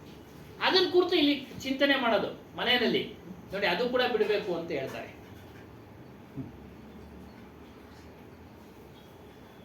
ಎಷ್ಟು ಕಠಿಣವಾಗಿ ಹೇಳೋರು ವಿಚಾರಗಳು ಅಂದ್ರೆ ಅದನ್ನು ತೆಗೆದುಕೊಳ್ಳೋದು. ಇವಾಗ ಆ ಕಠಿಣತ್ವ ಹೇಳಿದ್ರೆ ಯಾರು ಬರಲ್ಲಮ್ಮ, ಒಬ್ರು ಬರಲ್ಲ, ಯಾರು ಬರಲ್ಲ. ನಾವು ಅದಕ್ಕೆ ಬ್ಯಾಲೆನ್ಸ್ ಮೇಲೆ ಹೇಳ್ತಾ ಇದ್ದೀವಿ. ಯಾರು ಬರಲ್ಲ, ಇಷ್ಟ ಆದ್ರೂ ಬರ್ತಾರೆ. ರಾಜ್ಕುಮಾರ ಬಂದವನೇ ಅಂದ್ರೆ ಹಾ. ಅವ್ರೇನ್ ಹೇಳೋರು, ಅವನೇ ಹೋಗೋದು, ನಿಮ್ಮದ್ ನೀವು ನೋಡ್ಕೊಂಡು ನಮ್ಮನೆ ಮನುಷ್ಯ ಏನೋ ಅಭಿಮಾನ ಇದೆ, ನೋಡ್ಕೊಳ್ತೀವಿ ನಾವು. ಅವ್ರ ಹಂಗ ನೋಡೋದು. ನಿಮ್ಗೆ ಎಷ್ಟೋ ಕೆಲಸ ಐತೆ, ಅದು ಓದ್ಕೊಳ್ಳೋದು ಐತೆ, ಹೇಳಿ ರಹಸ್ಯ ಪದಗಳವೆಲ್ಲ. ಅಂದ್ರೆ ಕೆಲಸ ಮಾಡ್ಕೊಳ್ಳಿ, ಚಿಂತನೆ ಮಾಡಿ ನೋಡಿ. ಇದೆ ಸದೈವ ಮನ ಮಲಿನ, ಮನಸ್ಸಿನಲ್ಲಿ ಚಿಂತನೆ ಮಾಡ್ತೀವಿ.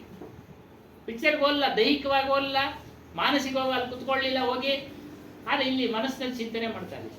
ಓ ಪಿಕ್ಚರ್ ಹೆಂಗೈತೋ ಏನೋ ಆಗಿತ್ತು, ಹೆಂಗ್ ಮಾಡವನು ರಾಜ್ಕುಮಾರ, ಬಿ ಸರೋಜಾದೇವಿ ಹೆಂಗ್ ಮಾಡವಳೋ, ಅವಳು ಬಹಳ ಚೆನ್ನಾಗಿ ಮಾಡ್ತಾಳೆ. ಹೋಗ್ಬಾರ್ದು ಅಂತ ತಟಸ್ಥವಾಗಿರ್ತಾರೆ, ಹೋಗೋಣ ಅಂತ. ಆದ್ರೆ ಬೇರೆಯವ್ರು ಏನ್ ಹೇಳ್ತಾರೆ ಅಂದ್ರೆ, ಅವನು ಚಿತ್ರರಂಗಕ್ಕೆ ಕೊಡ್ಗೇನೆ ಅಲ್ರಿ ನನ್ನ ಮಗ ಅಂತ. ನಾನು ಹೇಳ್ತೀನಿ ಸ್ವಾಮಿ, ನಾನು ಅಭಿಮಾನದಿಂದ ಹೇಳ್ತಾ ಇದ್ದೆ, ಅಭಿಮಾನದಿಂದ ಹೇಳ್ತೀನಿ. ನಾನು ಒಳ್ಳೊಳ್ಳೆ ನಟರು ಅವರೆಲ್ಲ ಹೊರಟೋದ್ರು, ಈಗ ಆ ನಟರು ಇಲ್ಲ, ಆ ಥರ ಆಕ್ಟಿಂಗ್ ಮಾಡ್ಲಿಕ್ಕೂ ಆಗೋದ್ರಿಂದ ಅಭಿಮಾನದಿಂದ ಹೇಳ್ತೀವಿ. ಆದ್ರೆ ಅದನ್ನೇ ತುಂಬಿಕೊಂಡು ಅದನ್ನೇ ಚಿಂತನೆ ಮಾಡೋದು ಬೇಡ. ನಾವು ಸಮಯ ಸಂದರ್ಭ ಮಾತಾಡಬೇಕು, ಬಿಡ್ಬೇಕು. ಅದಕ್ಕೆ ನಾನು ಪದೇ ಪದೇ ಹೇಳೋದು, ಭ್ರಮೆಗಳ ವಿರುದ್ಧ ಹೋರಾಡೋದಿಲ್ಲ ಜ್ಞಾನಿ ಆದವನು. ಮಾತನಾಡ್ತಾನೆ ಬಿಡ್ತಾನೆ, ಮಾತನಾಡ್ತಾನೆ ಬಿಡ್ತಾನೆ ಅಷ್ಟೇ. ಹಾಗೆ ಅವನು ಜ್ಞಾನ, ಅವನ ಮನಸ್ಸು ಯಾವಾಗಲೂ ಯಾವುದನ್ನು ಚಿಂತನೆ ಮಾಡ್ತಾ ಇರುತ್ತೆ ಅಂದ್ರೆ ಸ್ವರೂಪದ ಚಿಂತನೆ, ಸ್ವರೂಪದ ಚಿಂತನೆ ಹೇಳ್ಕೊಳ್ತಾ ಇರ್ತೇನೆ. ಸಮಯ ಸಿಕ್ತಾಗಲ್ಲ, ಆ ಸಮಯ ಬಂತು ಮಾತಾಡ್ದ, ಸುಮ್ಮನಾದ. ಸ್ನೇಹಿತರು ಏನೋ ಮಾತಾಡಿದ್ರು, ಅದಕ್ಕೆ ಉತ್ತರ ಕೊಟ್ಟ, ಸುಮ್ಮನಾದ. ಆದರೆ ಅದನ್ನೇ ತೆಗೆದುಕೊಂಡು ಹೋಗೋದಿಲ್ಲ ಮನೆಗೆ ಬಂದ್ಮೇಲೆ ಬೇರೆ ಕೆಲಸ ಮಾಡ್ತಾರೆ. ಪುಸ್ತಕ ಓದೋದು, ಒಂದು ಕಡೆ ಕುಳಿತುಕೊಂಡು ಸ್ಮರಣೆ ಮಾಡೋದು, ಧ್ಯಾನ ಮಾಡೋದು, ಮನನ ಮಾಡೋದು, ಇವೆಲ್ಲ ಮಾಡ್ತಾ ಇರ್ತಾನೆ. ಅದಕ್ಕೆ ಸಂಬಂಧಪಟ್ಟಂತ, ಜ್ಞಾನಕ್ಕೆ ಸಂಬಂಧಪಟ್ಟಂತ ವಿಚಾರಗಳನ್ನು ತೆಗೆದುಕೊಳ್ತಾ ಇರ್ತಾನೆ. ಬೇರೆ ಏನೂ ತೆಗೆದುಕೊಳ್ಳಕ್ ಹೋಗೋದಿಲ್ಲ ಅವನು. ಕಳೆದ ವಾರ ಬರಲಿಲ್ಲ ನಾನು, ಯಾಕೆ? ಸಂಬಂಧಿಕರ ಮದುವೆ ಹೋಗ್ಲೇಬೇಕಾಗಿತ್ತು, ನಿಶ್ಚಿತಾರ್ಥ. ಆಗಲೇ ಹೇಳಿದೆ ಹೋಗ್ಲೇಬೇಕು. ನಾನೇ ದೊಡ್ಡ ತಲೆ ಎಲ್ಲ ಹೋಗ್ಬಿಟ್ರು ಅದಕ್ಕೆ ಏನೋ ಒಂದು ಶಾಸ್ತ್ರ ಬನ್ನಿ ಸಿಗಪ್ಪ ಹೋದ್ವಿ ನೋಡಿ. ಅಂಥ ಸಮಯಗಳಲ್ಲಿ ಹೋಗ್ತಾನೆ ಮಾಡ್ತಾನೆ, ಯಾಕಂದ್ರೆ ಸಮಾಜದಲ್ಲಿ ಇದ್ದಾನೆ, ಸಮಾಜವನ್ನ ಬಿಟ್ಟಿಲ್ಲ.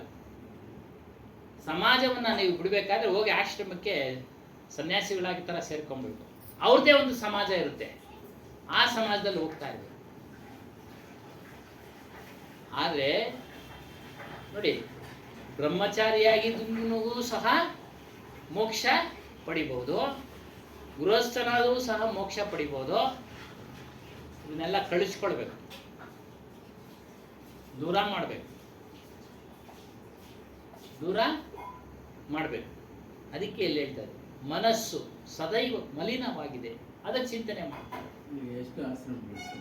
ಗೃಹಸ್ಥ ಆಶ್ರಮ, ಬ್ರಹ್ಮಚಾರ್ಯ, ಗೃಹಸ್ಥ, ವಾನಪ್ರಸ್ಥ, ಸನ್ಯಾಸ. ಸನ್ಯಾಸ ಎಲ್ಲವನ್ನ ತ್ಯಾಗ ಮಾಡಿ ಅಲ್ಲಿ ಹೋಗಿ ಸೇರ್ಕೊಳ್ಳೋದು. ಮನೆ ಮಠ ಅಲ್ಲ, ಮದುವೆ ಆಗಿದ್ರು ಹೋಗಿ ಸೇರ್ಕೊಂಡಿದ್ದಾರೆ. ಮದುವೆ ಆಗಿ ಏನು ಅವ್ರವ್ರ ಪ್ರಾರಬ್ಧ ಕರ್ಮ ಬಿಡಿ, ಅದಕ್ಕೆ ಸನ್ಯಾಸ ಅಂದ್ರೆ ಎಲ್ಲವನ್ನ ಬಿಟ್ಟು ಹೋಗಲ್ಲಿ. ನ್ಯಾಸ ಅಂದ್ರೆ ಬಿಟ್ಬಿಟ್ಟು ಹೋಗೋದು. ಹೊರಗಡೆ ಬಿಡೋದು ದೊಡ್ಡದಲ್ಲ, ಒಳಗಡೆನೂ ಬಿಡಬೇಕು. ಅದೇನಮ್ಮ. ಹಾಗಾಗಿ ಅವ್ರವ್ರ ಪ್ರಾರಬ್ಧ ಯಾರು ನಾವು ಟೀಕೆ ಮಾಡಬಾರ್ದು. ಅವ್ರವ್ರ ಪ್ರಾರಬ್ಧ ಕರ್ಮಾನುಸಾರ ಎಲ್ಲರೂ ಮುಕ್ತಿ ಬರ್ಬೇಕು ಅಷ್ಟೇ. ಅದರಿಂದ ನಾವೇನ್ ಮಾಡಿದೀವಿ, ಅವಿವೇಕಿಗಳಾಗ್ಬಿಟ್ಟಿದೀವಿ, ವಿವೇಕಿಗಳಾಗಿಲ್ಲ.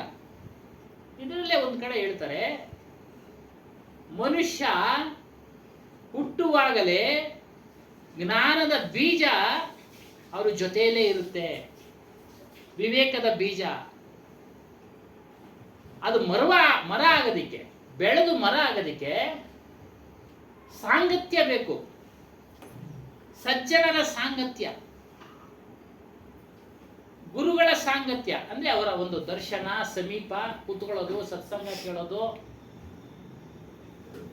ಆಗಲೇ ಅದು ಆ ಬೀಜ ಮೊಳಕೆ ಒಡೆದು ಗಿಡವಾಗಿ ಫಲ ಕೊಡೋದು.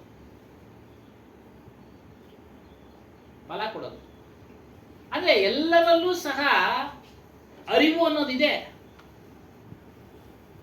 ಆ ಅರಿವನ್ನ ಅಂದ್ರೆ ಪ್ರಜ್ಞೆಯನ್ನ ಯಾವ ರೀತಿ ಬಳಸ್ಕೊಳ್ಬೇಕು, ಅದರ ಅನುಭವ ಹೇಗೆ ಮಾಡಬೇಕು ಅನ್ನೋದು ತಿಳಿಸೋದೇ ಆಧ್ಯಾತ್ಮಿಕ ಜ್ಞಾನ. ಆಧ್ಯಾತ್ಮಿಕ ಜ್ಞಾನ. ಒಂದು ಮಾತು ಹೇಳೋರು ಹನುಮಾನ್ ಸಾಹೇಬ್, ತನ್ನನ್ನ ಅರಿತಿದ್ದೇ ಮೋಕ್ಷ, ತನ್ನನ್ನು ಮರೆಯದೇ ಬಂಧನ. ಒಂದು ಮಾತು ಅಲ್ಲಿ ಎಷ್ಟಿದೆ. ಕೇವಲ ಶಬ್ದಗಳಿಂದ ಅರ್ಥಬಿಟ್ರೆ ಮೋಕ್ಷ ಸಿಕ್ಬಿಡುತ್ತೆ. ನಾನು ಇಂಥ ಸ್ವರೂಪನು ಅಂತ ಅಂದ್ರೆ ಸಿಗುತ್ತೆ ನಮ್ಮ ಶಬ್ದಗಳಿಂದ ಅರ್ಥರೆ ಇಲ್ಲ. ಅದು ಅನುಭವ ಆಗಬೇಕು ನಮಗೆ. ಆ ಅನುಭವ ಆಗ್ಬೇಕಾದ್ರೆ ಇವನ್ನೆಲ್ಲ ನಾವು ಬಿಡುವಂತರಾಗ್ಬೇಕು.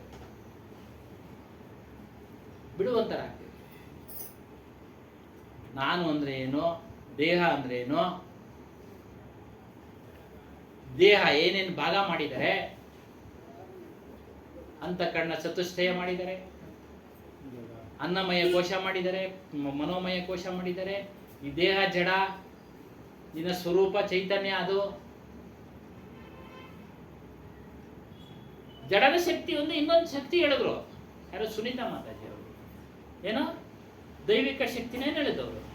ಜಡದ ಶಕ್ತಿ ಒಂದು, ಚೈತನ್ಯದ ಶಕ್ತಿ ಒಂದು, ದೈವಿಕ ಶಕ್ತಿ. ದೈವಿಕ ಶಕ್ತಿ ಐತೆ ಅಂದ್ಮೇಲೆ ದೃಶ್ಯ ಶಕ್ತಿ ಒಂದೈತೆ ನೋಡಿ. ಹಿಂಗೆ ವಿಚಾರ ಮಾಡ್ಬೇಕು ಸ್ವಾಮಿ. ಆದರೆ ಅವುಗಳನ್ನೆಲ್ಲ ವಿಚಾರ ಮಾಡಿ ಮಾಡಿ ಕಳಿಬೇಕು. ಅದರಿಂದ ಹೋಗೋದಿಲ್ಲ. ಅನೇಕ ಶಕ್ತಿಗಳ ವಿಚಾರ ಹೇಳಿ ನಮ್ಮ ಮನಸ್ಸನ್ನ ಟೋಪಿ ಹಾಕ್ಸ್ಬಿಡ್ತಾರೆ. ನಮ್ಮ ಮನಸ್ಸಿಗೆ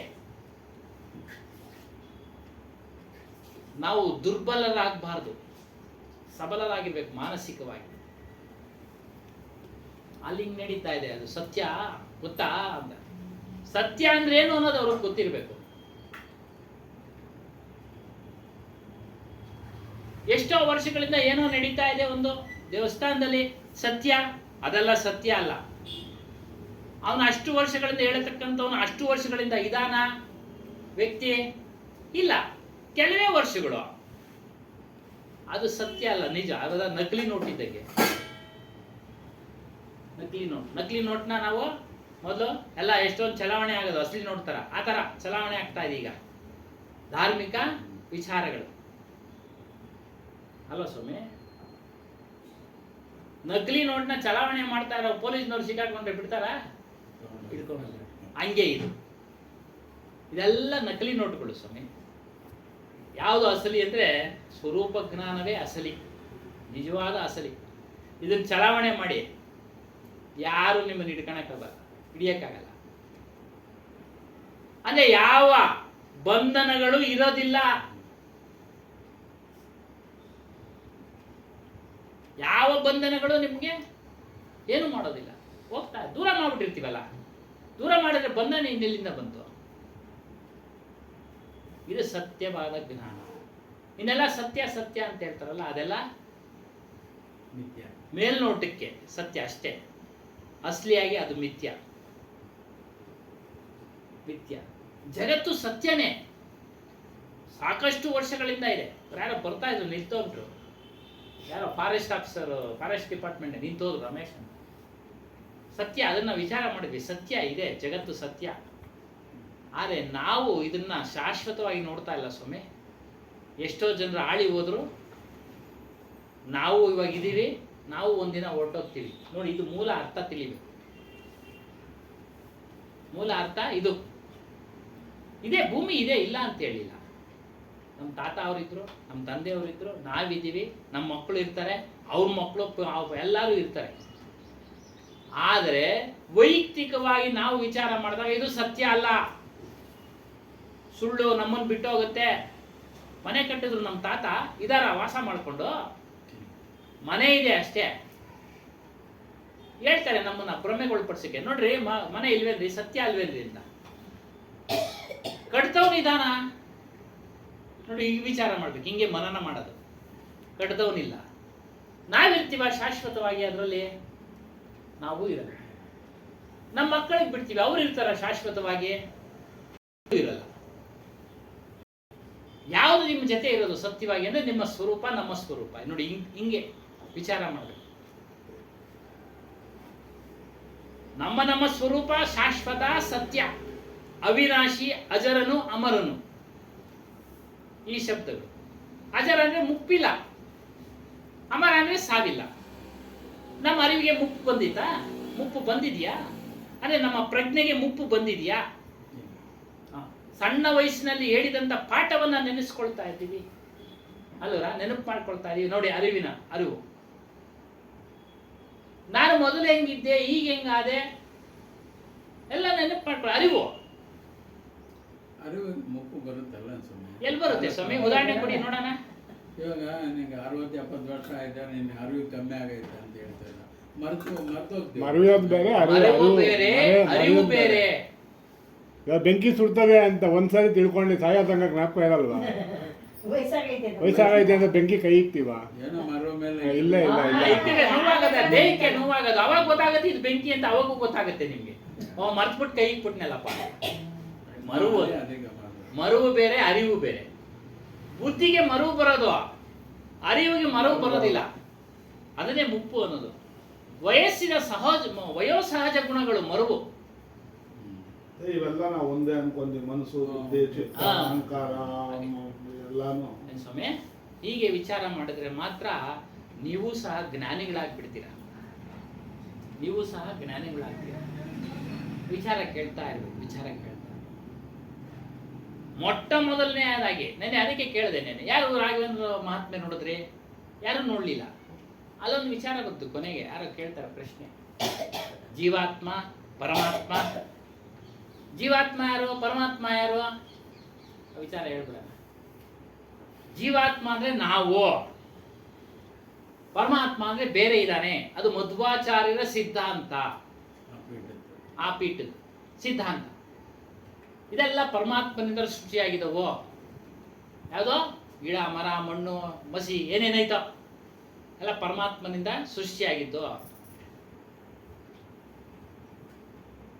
ಗೀತೆನೆಲ್ಲ ಹೇಳ್ತಾನೆ, ಅವರು ವಿಚಾರ ಮಾಡ್ತಾ ಇಲ್ಲ. ಏನು ಪ್ರಕೃತಿ ಪುರುಷ ಅನಾದಿ. ಅನಾದಿ ಅಂತ ಅವ್ರಿಗೆ ಗೊತ್ತಿಲ್ಲ ಇದರಲ್ಲಿ. ಅಲ್ಲ, ವಿಚಾರ ಮಾಡಕ್ಕೆ ಅಲ್ಲಿವರೆಗೂ ಹೋಗ್ತಾ ಇಲ್ಲ. ಅವ್ರ ಸಂಪ್ರದಾಯನ ಅವ್ರು ಬಿಟ್ಕೊಡಲ್ಲ. ಇನ್ನು ಅದ್ವೈತ ಸಿದ್ಧಾಂತ ಶಂಕರಾಚಾರ್ಯ ಇವ್ರ ಸಿದ್ಧಾಂತ ಒಂದೇ ವ್ಯಾಪಕ, ಅದನ್ನು ಇವ್ರು ಬಿಟ್ಕೊಡ್ತಾ ಇಲ್ಲ. ಒಂದೇ ಆತ್ಮ ಎಲ್ಲ ಕಡೆ ವ್ಯಾಪಕ, ಆತ್ಮ ಪರಮಾತ್ಮ ಅವನೆಲ್ಲ ಕಡೆ ವ್ಯಾಪಕವಾಗಿದ್ದಾನೆ. ಗಿಡ ಮರ ಮಣ್ಣು ಮಸಿ ಎಲ್ಲ ಅಲ್ಲಿ ವ್ಯಾಪಕ ಆಗಿದ್ದಾನೆ. ಅದ್ರ ಬಗ್ಗೆ ನಾವು ತಿಳಿಸಿದ್ವಿ. ಎಲ್ಲಿ ವ್ಯಾಪಕ ಸಾಧ್ಯ? ನಾವು ಬೇರೆ, ಅವ್ರು ಬೇರೆ, ಅವ್ರು ಬೇರೆ, ನಾವು ಬೇರೆ. ಇದೇ ಕಬೀರ್ ಸಾಹೇಬ್ರ ಸಿದ್ಧಾಂತ. ಆದರೆ ಎಲ್ಲರಲ್ಲೂ ಸಹ ಅರಿವಿನ ಗುಣ ಇದೆ. ಅರಿತಾನೆ, ಮನುಷ್ಯನ ಎಲ್ಲ ಅರಿತಾನೆ. ಪ್ರಾಣಿಗಳು ಅರಿತವೆ, ಜೀವ ಬೈದಿಂದ ಓಡೋತವೆ, ಅವಲ್ಲೂ ಇದ್ದಾವೆ, ಅವಲ್ಲೂ ಅರಿತವೆ. ಗಿಡದಲ್ಲಿ ಇದೆಯಾ?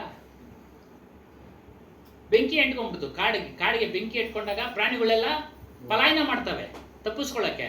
ಗಿಡ ಮರಗಳು ಪಲಾಯನ ಮಾಡ್ತಾವ? ನೋಡಿ, ಅದು ವಿಚಾರ ಮಾಡ್ತೀವಿ.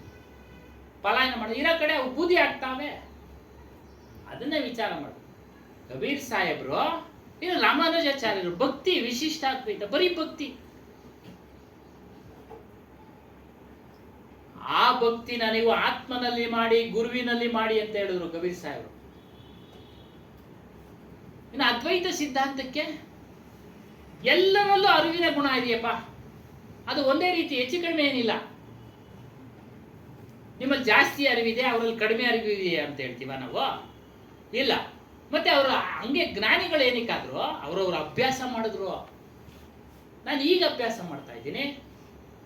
ಸಾಧು ಸಂತರು ಮೊದಲಿಂದನೇ ಅಭ್ಯಾಸ ಮಾಡ್ತಾರೆ, ಪಟ ಪಟ ಪಟ ಅಂತ ಹೇಳ್ಕೊಂಡು ಹೋಗ್ತಾರೆ. ಅರಿವಿನ ಬುದ್ಧಿ ಕೊಟ್ಟು ಇಂಪ್ರೂವ್ ಮಾಡ್ಕೊಂಡ್ರು ಅಷ್ಟೇ. ಮನಸ್ಸನ್ನ ವಿಶಾಲ ಮಾಡ್ಕೊಂಡ್ರು, ಬುದ್ಧಿನ ಇಂಪ್ರೂವ್ಮೆಂಟ್ ಮಾಡ್ಕೊಂಡ್ರು. ಸತ್ಯ ಶೋಧನೆ ಮಾಡಿದ್ರು. ಸತ್ಯ ಶೋಧನೆ ಅದನ್ನೇ ಹೇಳ್ತಾರೆ. ಶೋಧನೆ ಮಾಡಿ, ಶಬ್ದಗಳನ್ನು ಶೋಧನೆ ಮಾಡಿ, ವಿಚಾರ ಮಾಡಿ, ಆರಿಸ್ಕೊಳ್ಳಿ. ನೀವು ಸತ್ಯವನ್ನು ಆರಿಸ್ಕೊಳ್ಳಿ. ಇದು ಆ ಪೀಠದವರು ಈ ಪೀಠದವರು ಇದು ಗೊಂದಲ ಆಗ್ಬಿಟ್ಟಿದೆ ಸ್ವಲ್ಪ. ಮೊದಲಿಂದ ಓದ್ಕೊಂಡ್ ಬಂದಿರೋ ಅದನ್ನ ಇವ್ರು ಒಪ್ಪಲ್ಲ, ಇದನ್ನ ಅವ್ರು ಒಪ್ಪಲ್ಲ, ಅದನ್ನ ಅವ್ರು ಒಪ್ಪಲ್ಲ. ಅದು ಸಂಪ್ರದಾಯ ಪದ್ಧತಿಗಳ ಮೇಲೆ ಅವಲಂಬಿಸಿದೆ. ಆಗ್ಲೇ ಹೇಳಿದ್ನಲ್ಲ, ಅವ್ರ ಸಂಪ್ರದಾಯ ಬಿಟ್ಕೊಡಿಕ್ ತಯಾರಿಲ್ಲ. ಆದ್ರೆ ಜ್ಞಾನ ತಗೊಳ್ಳಿ. ಅವರಿಂದ ಶಬ್ದಗಳು ಬರ್ತಾವಲ್ಲ, ಅದು ತೆಗೆದುಕೊಂಡು ಮನನ ಮಾಡಿ, ಚಿಂತನೆ ಮಾಡಿ. ಅದಕ್ಕೆ ಎಲ್ಲವನ್ನ ಬಿಡಿಸಿದ್ರು ಕಬೀರ್ ಸಾಹೇಬ್. ಅದರಲ್ಲೂ ಇವರಂತೂ, ಅಭಿಲಾಷ್ ಸಾಹೇಬ್ರಂತೂ ಎಲ್ಲವನ್ನ ರೆಫರ್ ಮಾಡಿದ್ದಾರೆ ಸರ್. ಕೆಳಗಡೆ ಕೊಟ್ಟಿರ್ತಾರೆ, ಇಂಥ ಪುಸ್ತಕದಲ್ಲಿ ಈಗ ಹೇಳಿದೆ ನೋಡಿ ಅಂತ. ನಾನು ಚೆಕ್ ಮಾಡಿಬಿಟ್ಟಿದ್ದೀನಿ. ಚಾಂದೋಗ್ಯ ಉಪನಿಷತ್ನಲ್ಲಿ ಈ ರೀತಿ ಹೇಳಿದೆ, ಪುಸ್ತಕ ತಂದೆ ನೋಡಿದೆ, ಕರೆಕ್ಟ್ ಆಗಿ ಅದು ಆರಿಸಿ ಬರ್ದಿದ್ದಾರೆ ಅವರು. ನೋಡಿ, ಇಂಥ ಉಪನಿಷತ್ತುಗಳಲ್ಲಿ ಈ ರೀತಿ ಹೇಳಿದೆ. ಕಠೋಪನಿಷತ್ತು ನನ್ನ ಹತ್ರ ಇದೆ, ಅದನ್ನೇ ನಾನು ಓದೋದು. ಎಲ್ಲ ಓದಕ್ಕೆ ಹೋಗೋದಿಲ್ಲ ನಾನು. ಇವ್ರೇನು ಹಾಕಿರ್ತಾರೋ ಅದನ್ನೇ ಓದೋದು. ಗೀತೆನಲ್ಲಿ ಹಿಂಗೆ ಹೇಳಿದೆ, ಗೀತೆ ತಂದು ಹೇಳ್ತಾ ಇರ್ತೀನಲ್ಲ, ನೋಡಿ ಇಲ್ಲಿ ಹೇಳಿದ್ದಾರೆ ಗೀತೆ ಅಂತ.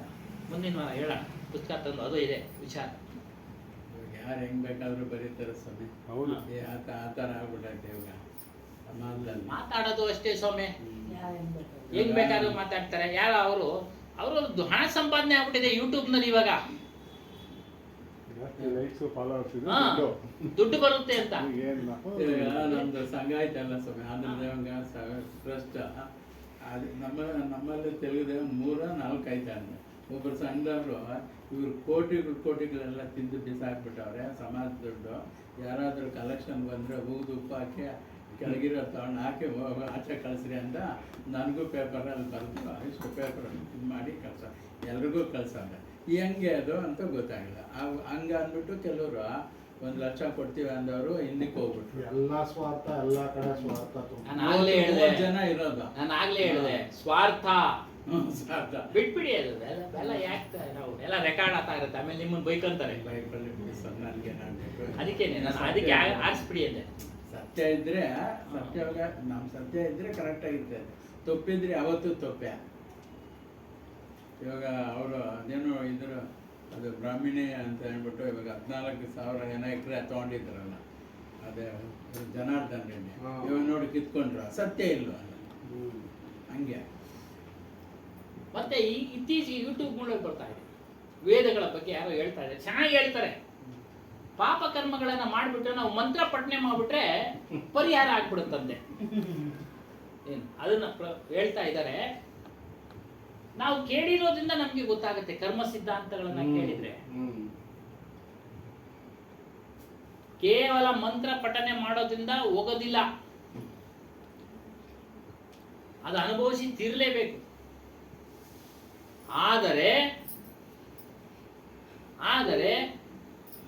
ಗುರುವಿನ ಬಳಿ ನೀನು ಹೋಗಿ ಎಲ್ಲವನ್ನ ತಿಳಿದು ಗುರುವಿನ ಮೂಲಕ ಅದು ಪರಿಹಾರ ಆಗುತ್ತೆ. ಮತ್ತೆ ಮಾಡಬಾರ್ದು ನೋಡಿ.